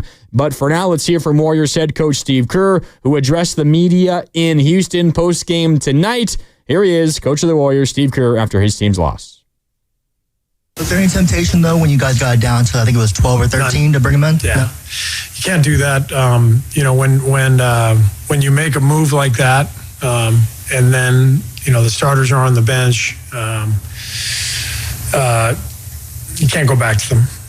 It's just not the right thing to do. What can you say about the fight, though, that your guys' bench gave? Loved our bench group. They came in, they forced Houston to bring their starters back in. They set a tone that we're going to need for Game 6. And I thought, even though we lost the game, I thought it was crucial that we fought the way we did in the fourth quarter. And for someone like Moses, whose shot's been a little gone, for him to get the 25 points, get his shot going, how important is that? Yeah, it's great. Got some rhythm. Very important for him to go out there and compete and play the way he did. There were some positives in what was otherwise obviously a decisive loss. Houston was great, and they took it to us right away. But like I said, it was an important finish. Steve, one of the things with such an experienced team is there's a comp for almost everything, and I'm wondering if this situation reminds you at all of the Game 5 in Memphis, and which you of course missed, but similar feeling. Similar vibe. Down 30 in the first half. I think in Memphis we might have been down 40 or 50 even. I don't remember exactly, but similar vibe. Young team. On their home floor, trying to stay alive. They came out and threw haymakers at us. They made every shot in the first quarter. So we got what we deserved. I also, the broadcast back home there's a lot of talk from Bob Fitzgerald that they're targeting Steph's thumb and deliberately trying to hurt him. And I'm just wondering if that's your view of things, and if you've talked to the ref about it. Yeah. So, the rule, the NBA is once the shot has been released, you're allowed to hit the guy's arm. And so what's happened in the league this year is players always they're going to outsmart, the rules. They know what they're doing. So players all over the league are just taking shots at guys' shooting hands after release because they know it's not going to be a foul. And I'm very confident that next year the league will fix it because it's only a matter of time before somebody, breaks a thumb or breaks a hand or whatever. But these are the rules. I do believe they're allowed to call a flagrant if they want. The refs could call a flagrant if the guy winds up and takes a shot. But no, it's been happening across the league all year long. It's the dumbest thing I've ever heard, but we have to take it through the league process to get that changed, and that'll probably happen this summer, I would guess. Oh, there's Steve Kerr post-game in Houston. There was a theme in post-game questions tonight, and we're going to hear a little bit later on from Draymond and from Steph and from Jimmy. One, it was about, did this feel like Memphis, Game 5, 2022? And also, did you notice Dillon Brooks swiping at Steph's thumb? I think everybody was asked those questions, and Steve Kerr was very polite, but I think he told the NBA, we got to fix this, because right now it's not a foul if you hit his thumb after he releases the shot.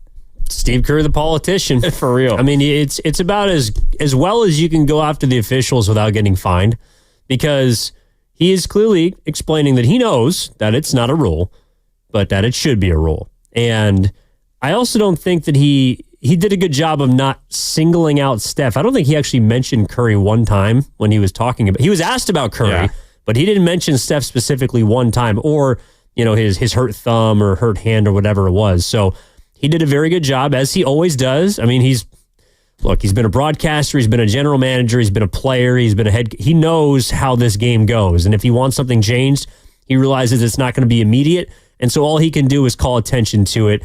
And I don't know if they're going to change the rule this summer, but that's in as polite of a way possible, him asking them to change the rule, because it does specifically target Steph Curry, and it hurts the Warriors because he's literally playing with a bandage on his right hand. Yeah, and you can see why. If you saw that photo of him on the internet, that thumb has ballooned. It is real big. We'll get back to Steph's thumb when we come back from a break in about a minute, and then we'll hear some of Steph's thoughts on it, Draymond on it, Jimmy on it, and all that and more. Do you buy Steve talking about the way the bench unit played? And I know you and I were talking about the ejection of Pat Spencer, and maybe that fires up this Warrior team a little bit. Do you buy the bench unit playing well as something that could lead into Game 6? You want me to tell you on the other side? Yeah, you could do that. We'll use that as a tease. Well, the thing is about the bench, and I have a kind of a wider thought about it, and I don't think that Steve Kerr was wrong for not reinserting his starting unit, and it's not for the reason that a lot of people believe. But I also think that what Pat Spencer did is who Pat Spencer is. He's not someone that's going to step down. He plays physical. He plays tough. And I would also expect the Houston Rockets to do the same. The fact that we only saw one dust up also is an exhibit of why this game was not as, I don't know if it's important, but like the game to get or to try and steal for Houston was Game 4. That's when you saw them push Steph. That's when you saw them get mixed up with Draymond Green. That's the kind of game I think we'll see in Game 6, but tonight we didn't. We did not. Definitely not. All right, time for a break. When we come back, it's our final segment. We got you until 10 o'clock here tonight on Warriors Wrap-Up. That's Evan Giddings. I'm Mark Randy. We're also keeping an eye on Lakers T-Wolves. Game 5, Lakers have to win to avoid elimination. They have a 1-point lead with 8:10 to go in the fourth. We will let you know how that game continues when we return. Warriors wrap up after the Dubs fall in Houston, 131-116. Game 6 back in San Francisco on Friday evening. We got one more segment with you after this, right here at 95.7 The Game. Blue and Gold fans, let's get engaged. Cast your vote in.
Moses Moody, garbage time hero.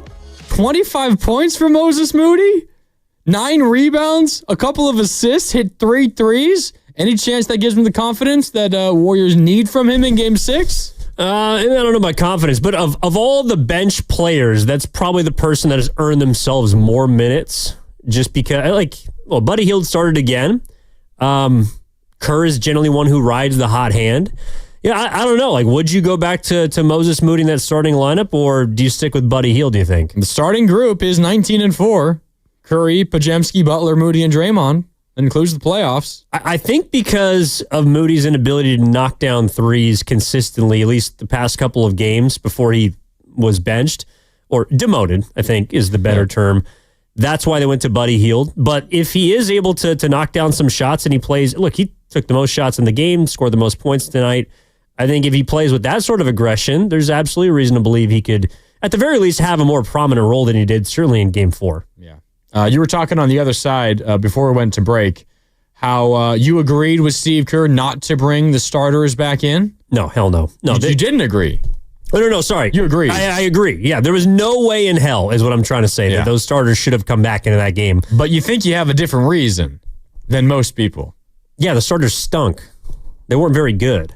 That's why. I think the reason you generally don't bring people back into a game that you've waved the white flag for is because they're not in a state of mind to go compete after they've already checked out because the game's over in their mind. Kind of felt like that's what the Houston Rockets starters were like when they came back.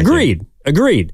But tonight, I think it's just because Curry, Butler, Green, Pajemski, until it's less Hield played a little bit because he had to. But the rest of the 4 guys were just so awful. Even if they came back in, I don't know if I would have the confidence that they would be able to turn the switch back on to just suddenly play. If they had it, they wouldn't have been in that situation. So I think even if, let's say the game had gotten to single digits, I think Kerr still probably would have ridden his bench unit because they got them into that situation. And I think if it had gotten to that point, they would have deserved to ride it out. Yeah. Steve Kerr was talking about how he had a conversation with Draymond Green at half about what they should do. They're down big at halftime, down to 27 at halftime. What should they do? Yeah, it was 76-49, down 27 at half. What should they do? And they came to the decision. Give you about 5-6 minutes, see if you can make a run, that being the starters. If you can't, then we'll take you out and we'll wave the white flag. Draymond Green was asked about that conversation with Steve Kerr. Here's Draymond postgame. Yeah, we had a quick conversation, and he was just saying, I don't think we should chase it. I said, cool. We'll give it 5-6 minutes. We can't turn it fast and pull the plug. And that's what they did. They pulled the plug, and then they got to a point where maybe you're thinking about bringing them back in, but I'm with you. They did not, and it would not have mattered. There's a chance that they bring them back in and the lead balloons immediately again anyway, and then you just get your veterans warm again after they were shut down for the night, and who knows if that affects Game 6 at all, but it definitely can't help them. Well, and you brought up when we were watching the broadcast, was it last year against Phoenix? Last year against Phoenix, they had a terrible performance similar to this. The starters did. Yeah. And they waved the white flag. It might have been maybe later in the game, but maybe early fourth, they waved the white flag. And then the bench almost caught Phoenix. They got back within 4 or 5 points, I think. And I think Steve went back to the starters, and it did not go well. Yeah. And I remember Steve Kerr saying post-game, that's the risk you run, and I think if I'm in a situation like that again, I'm not going to do it. No, and I think that soundbite, well, number one, that's the brain trust of the Warriors. And I do think that Draymond, I know I highlighted his early minutes, but I do think that he is symbolic of, I guess, the lack of energy that we saw from Golden State, because the on-off switch between Draymond in Game 4 to Game 5, where he was arguably their best player in the 30 minutes that he played in Game 4, he's in foul trouble, to being arguably the worst player on the floor in Game 5, highlights to me how much Game 4 did actually take out of them. Jimmy Butler was also another player that was incredible in Game 4, shorter removed from his injury. And Game 5 tonight, he didn't have it. Draymond, I thought, looked a little lazy, at least for his standards, on defense early in that game. There was a mental lapse, a defensive 3 seconds call. Jimmy Butler, 3 of his first 6 shots were from three-point range. That's not a Jimmy Butler that we've come to know since being traded. Steph missed his first couple of shots. He also had 2 really bad turnovers. All of this was in the first 5 or 7 minutes of the game. And so when I hear Draymond Green talking about having the conversation with Kerr, basically everyone was on the same page that they were going to pull the plug on this game. Highlights to me, and I think it should, again, for everyone, prove the point that this team is going to go as those 3 players go. And in games 3 and 4, Curry, without Butler, was sensational. Draymond was awesome. And then when Jimmy returned in game 4, he was great. When those 3 players are at their peak, the Warriors are going to beat the Houston Rockets when they played with the lack of energy. I think specifically on the defensive end that they did tonight, they are not going to win many basketball games. Yeah. 5.5 to go in LA in the fourth quarter. T-Wolves have a 3-point lead, 91-88. Again, if the T-Wolves win, that series is over and they'll be awaiting the winner of Warriors and Rockets. That series will begin in Minnesota if it is the Warriors. It'll begin in Houston, of course, if it is the Rockets that make it out. We were talking about this earlier, and I played it earlier. I want to play it again. Jimmy Butler saying, no worries. Warriors will be fine. Here's Jimmy postgame. We're fine. Our confidence isn't going to waver any. We're going to start out better. We're going to play a better overall game because we know how good of a team we are as a unit. We know how good our players are as individuals. So we just got to, as starters, we got to kick us off better, which we know that we will do. We'll be fine. That's Jimmy postgame. And the word that you have brought up, Warriors experience in situations similar to this, that's something Draymond highlighted postgame, going back home for game 6. Kind of seeing everything. They weren't playing whoop that trick, but they may as well have been. But, yeah, I mean, at this point in our careers, we've seen it all, had all the experiences, so you got something to draw back on. But, yeah, they played a good game. Whether they win by 1 or 50, it's a playoff series. It counts as 1 win. What did he say there at the beginning? He said they weren't playing whoop that trick. That's what Memphis was playing during game 5 of the beatdown on Beale Street. They weren't, but they might have well have, yeah. No, and of course it was, well, famously what the Warriors allegedly were playing in their locker room before game 5, and then Houston came out and kicked the crap out of them. Yeah, this was, I don't know if that was the beatdown on Beale Street. This is the beatdown in H-Town. Like it's, but again, if they win this series and they go on to do great things like they did in 2022, it's going to be remembered as just a footnote. Yep. And it's going to be remembered, to Draymond's point, as an experience. They've been in virtually every single situation, not just Curry and Draymond, but I also think you have to include Jimmy. Outside of winning a title, he's been in virtually every elimination spot. He's been up in series. He's been in closeout games. He's played well.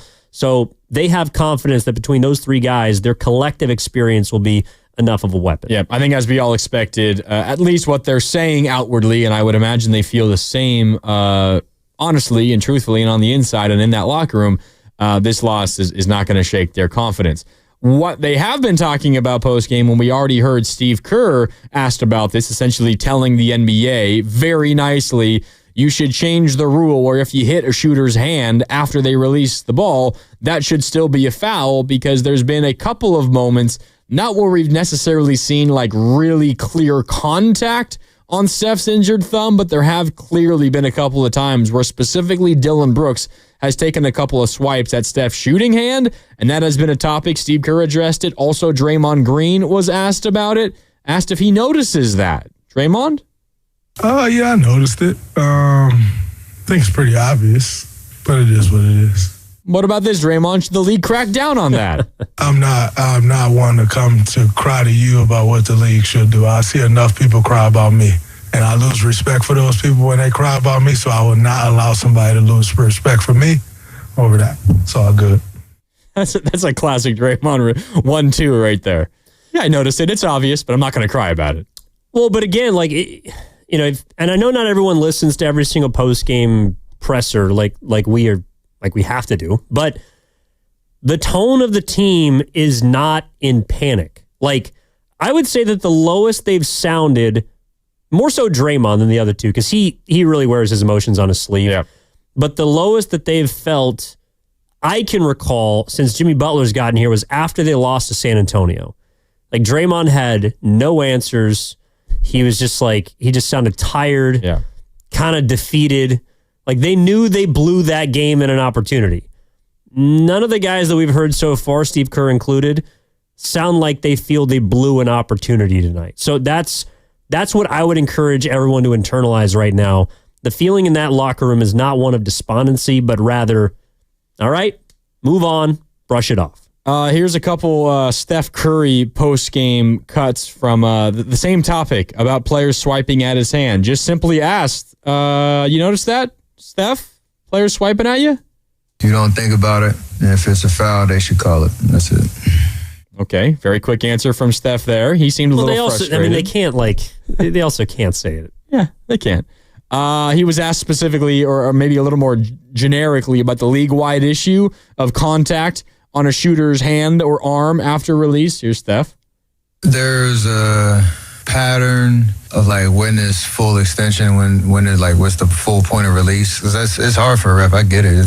You're trying to look at the body, look at the release, where contact is. There's a subtle difference in how certain people do it. Like when I say if it's a foul, it's a foul. But other than that, as a player, you can't worry about it too much, because whether you get the call or not, if you complain or you can complain. If you dwell on it and get distracted by it, then you're not worried about making shots. I'm trying to do both, make shots, and if I get fouled, let them know I got fouled. So that's all.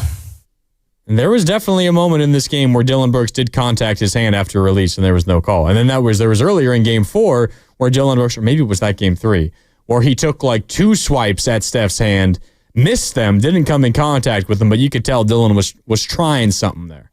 Yeah, he's obviously going for it, and that's the way it's been the entire series. I also think it's a little bit more highlighted, and there's probably more of a bullseye on his hand because it's wrapped and it's clearly injured.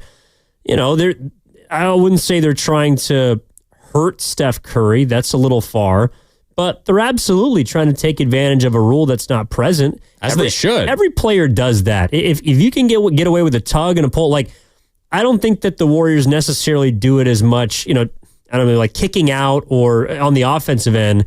But if you watch only Draymond Green on defense, he is doing everything he can possible to establish position or to highlight contact or to draw a foul. He's trying to win. And while Dillon Brooks' way of trying to win is perhaps a little more cheap, he's within his rights to do it. It sucks. But I think Steph, and look, he's done this for 16 years now, he's going to be fine. And actually, again, we talked about this after, it was in Game 3. I think that that extracts the best out of him. And he's had 2 bad games now. Make no doubt about it. These games have not been pretty for Steph, even the one that they won in Game 4. Yep. I think he's due for a bounce-back game, and I don't think it could come at a better time because while it's not a must-win, and I do want to get out in front of this, it is not a must-win in Game 6. I do feel like it is a gotta-have-it game. How about that? What's the difference between must-win and gotta-have-it? Semantics. Semantics. I don't know. Must win just is kind of a mathematical elimination thing. And I don't know. We're going to fight about it tomorrow. There'll be people on this radio station. It's not a must win. Or maybe it's on Friday. But either way. Both days, probably. Yeah, both days. It's just going to be one of those things that it's like a radio tussle for no reason. Yeah, by the way, 4-point lead Minnesota, 2.5 to go in the fourth quarter. Make it a 6-point lead because Ann Edwards, the fast break bucket. So 6-point T-Wolves lead. Luka just missed a layup on one end, turned into a fast break layup the other end. So 6-point T-Wolves lead, 2:15 and ticking to go in the fourth quarter. We'll keep you updated on the score as we continue on here. But if that holds, it will be Minnesota awaiting the winner of Warriors and Rockets. Let's hear one more from Steph. One of the other themes in the postgame was, did this loss remind you of Game 5 in Memphis 2022 when you ultimately got blown out and then came back and won Game 6 at home? Here's Steph. Yeah, there's definitely something you could look back on part of the journey, but that's all well and great to talk about. You have to go do something about it on the court. And, we talked about our group is trying to do this for the first time together. And I love that challenge because, we have an opportunity to, write our own story and how we bounce back. And we've had a pretty, resilient group over the last 2 months, and it has to show on Friday. It does have to show on Friday because you're right. It's not a must win. It's got to have it. it would be a disaster to go back to Houston for Game 7, because I would feel at that point, Evan, even if you win that game, Game 7, you're just setting yourself up to not win in the second round against likely the Minnesota Timberwolves. Well, it means you're not good enough. I mean, that's just the reality of it. If you cannot close out Houston in Game 6, it means that you probably do not deserve to advance deep into the postseason. And maybe that's a reality we'll get to. I personally don't think that we will. But I also don't think that the Warriors will win Game 6 because they've, quote unquote, been there before. Like, that's a script that we can rely on as media members and storytellers and tell you, hey, this happened then and it's going to repeat itself in the future. I think they win Game 6 because they're better. Like, I think they win Game 6 because they were a better basketball team. Like, I remember actually during the 23 Lakers run, after Game 5, the Warriors won that game by 15, I think, at home. And I asked Draymond Green after the game, 2016, you guys are down 3-1 against Oklahoma City, and you're having to go back, just like you did against OKC. How much can you rely on that experience for a position like this? And he's like, oh, yeah, all the same answers. Yeah, well, got to rely on your experience, and life is always a great teacher. And I'm paraphrasing here, obviously, but we're really going to think about that. And Clay went crazy in that game, and we still got that championship medal. What happened? They got blown out. Like, they just because you have been there before and done that doesn't necessarily mean that it'll happen again. But why I feel confident the Warriors can close them out on Friday is because, again, I believe they are a superior group to the Rockets. Feels like the T-Wolves are a superior group to the Lakers. They're up by 7. One more Julius Randle free throw coming. There's 38 seconds left. You scared? Might be. I might be. We're probably going to have a final score from this game once we get off the phone with Chardol, who's standing by in Fremont. Chardol, what's up? You're on Warriors Wrap-Up. How you doing? Hey, Mark and Evan. I'm a big fan of the show. I think you're two of the greatest hosts on 95.7 The Game. You keep this network so grounded. I like that about tuning into your show. Tough loss for the Warriors tonight. They fall in Game 5 to the Rockets, 131-116. I think the Warriors played a great game, but they weren't able to capitalize and close it out in Game 5. But I'm hopefully in Game 6 they can bring out everything they got in Game 6, because that's the one that that will determine whether they move on and face either the Lakers or the Timberwolves in the next round. But this loss was heartbreaking. I'm a diehard Warriors fan. This loss brought me to tears, bro. Like, I was literally crying because I'm like, I know that we're up 3-2, but we could have closed this out 4-1. But I know in Game 6 we're gonna win that game for sure. We're gonna come out and bring everything we got and win in Game 6 and and eliminate the Rockets 4-2, because this was just. I mean, I have no words to say about this loss. I mean, this loss, like, I know that we still have the series lead, but I was really hoping that we would win in 5 games, but looks like that didn't happen tonight. But it's great calling to the show. I love supporting you too, and I'll definitely call into your show next time on Warriors Wrap Up. Keep up the good work. I appreciate it, Chardol. Your next opportunity will be Friday, because the Warriors lost today. Guarantees Game 6 on Friday. Hey, Chardol. First of all, it's going to be okay. But second of all, if he was in tears after Game 5. Oh, no. The Warriors cannot lose Game 6. Just for the sake of Chardol. And thank you to the 650 on the Boxman Gerson Work Injury Attorneys text line. Not a must win, it's a just win. Just win, baby, huh? Just win, get it out of the way. But I also, and I know that we'll be talking about it tomorrow and Friday, and if the Warriors lose, maybe, over the weekend too. But setting up for the Minnesota series, I do not want rest disadvantage to be the talking point of why the Warriors potentially lose the series. If they lose to whoever they lose to Houston, to Minnesota, to somehow if the Lakers come back in the last 25 seconds, or to any team in the future, if they lose, it's going to be because they were not the better team. So I don't want that to be a built-in excuse for if and when the Warriors fall, which I don't believe they will on Friday. And I think they got a good chance to beat Minnesota, assuming, of course, they close this out here. But I just wanted to get that out of the way. Yeah, they're just going to have to hit their free throws, and then this thing will be over. It's a 6-point Minnesota lead, 22 seconds left. Julius Randle at the line for a couple. Hopefully this final 22 seconds does not take 10 minutes. Otherwise, we will officially get the final score for you. But it looks like it's going to be a Wolves win in 5 games. We'll check back in on that game and take a look at the box score. A crazy stat line that I want to tell you about. But first, we got to get to Crashing the Boards, which is brought to you by Chilton Auto Body, the Bay Area leader in collision repair. And who was crashing the boards for the Warriors tonight? They won the rebounding battle for the first time. Everybody. It was a team effort. I got to single out Moses Moody, though. 9 boards for Moody in 26 minutes. 9 rebounds for Moses Moody. 5 of them were on the offensive glass. Also, Braxton Key, 5 offensive rebounds. He also was 0 for 7 from the field. A couple of those were putbacks on offensive rebounds that he couldn't get to go. But the Warriors were active on the glass, specifically Moses Moody. He gets the honor of crashing the boards. Again, brought to you by Chilton Auto Body, the Bay Area leader in collision repair. And as I say that, it is officially a final in L.A. The T-Wolves beat the Lakers in 5 games. 103-96 is the final, which means the T-Wolves, as the 6th seed, are awaiting the winner of the Warriors and the Rockets. If it is the Warriors, it will be Warriors and Minnesota in Game 1 in Minnesota. If the Rockets come back and win, the T-Wolves will travel to Houston for Game 1. But right now, Minnesota is awaiting the winner of this Warriors and Rockets series. Have you seen the box score, Evan? Rudy Gobert, 27 points and 24 rebounds. He's been he disappears in the playoffs, and he puts together the best game of his career in a closeout of LeBron and Luka on the road. One thing that I love about the playoffs is how it can either right initially, or in the case of Rudy Gobert, rewrite some of the conceptions that we have about them. And I'm not saying that Gobert is all of a sudden this 20 and 20 player. 27 and 24. But a game like that, Minnesota goes on to do things, is a reason why, for example, we love Kevon Looney. Kevon Looney has not played much in this series. He, quite frankly, doesn't deserve to.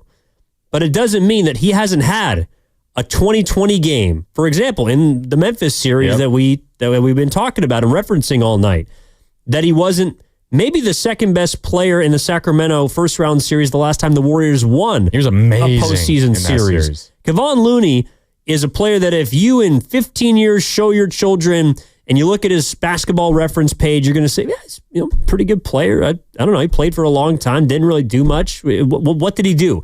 But if you ask any Warriors fan that has watched his postseason performances over the years, they would tell you he was an integral part of championship basketball. And while Rudy Gobert might not be remembered as that, a game like this to Minnesota fans will absolutely be remembered. So I'm happy that he had that performance because it speaks to the larger point that postseason basketball can write your history. It can determine what people believe about your career and the kind of player you were. So shout out to him. Shout out to TNT. We got the TNT broadcast going on in here right now. Rudy Gobert becomes the second T-Wolf to ever have 20 points and 20 rebounds in a playoff game, joining the obvious one, Kevin Garnett, who did it 4 times in his career with the T-Wolves. I mean, to be fair, they're an expansion team. No. Sorry, they're not an expansion team, but they missed the playoffs for like 14 straight years. Yeah, they don't have a lot of history in Minnesota. Winning history. Not. Actually, they might not still be. I want to say as of a couple of years ago, like as far as all-time career franchises, they had the worst winning percentage of any franchise. It might have gotten, obviously, in the last couple of years, inflated a little bit, but they literally used to be the laughingstock of basketball. Crazy Rudy Gobert game. He helps lead the Minnesota Timberwolves to a win, and now they're awaiting the winner of Warriors and Rockets. Warriors. So now what the Warriors-Rockets game on Friday is going to be 6 o'clock? Is that what we think? That's what I believe. I don't think that's official yet. I'm checking Twitter right now. It's not official, but I talked to one of the members of Warriors PR earlier today, and he said it's going to be a night game, obviously. Yeah. But the question was whether there would be another game 6 that night. And the only other game that would have been played was Minnesota and Los Angeles. So I think it's going to be a 6 o'clock tip Friday, obviously, all right here on 95.7. Yeah, and we're not going to have the official designation when we get off the air because we're getting off literally right now, but stay tuned tomorrow morning, and Spadoni and Shasky will let you know. That begins 6 until 10, of course, then Steiny and Goo from 10 to 2, and then Willard and Dibbs from 2 to 6, reacting to tonight's Warriors loss and getting ready for Game 6 back at home at Chase Center when the Warriors have their second chance to close out the Rockets. And we do know the next round opponent. It will be the Minnesota Timberwolves for whichever Warriors or Rockets team wins this series. Ant Edwards and the T-Wolves are standing by. All right, that'll do it for Warriors wrap-up tonight. Thanks so much for tuning in. The Warriors fall in Houston tonight, 131-116, but it's been it's been a lot of fun breaking it down with all of you. Thanks so much for tuning in. Thanks for commenting. Thanks for calling. Thanks as well to our guys behind the glass, Cam Williams and Chris O'Connell. Thanks to my partner, Evan Giddings. My name is Mark Randy signing off. Thanks for tuning in, and we're back with Warriors basketball on Friday. We don't know exactly when, but whenever it is, we got you covered right here on 95.7 The Game.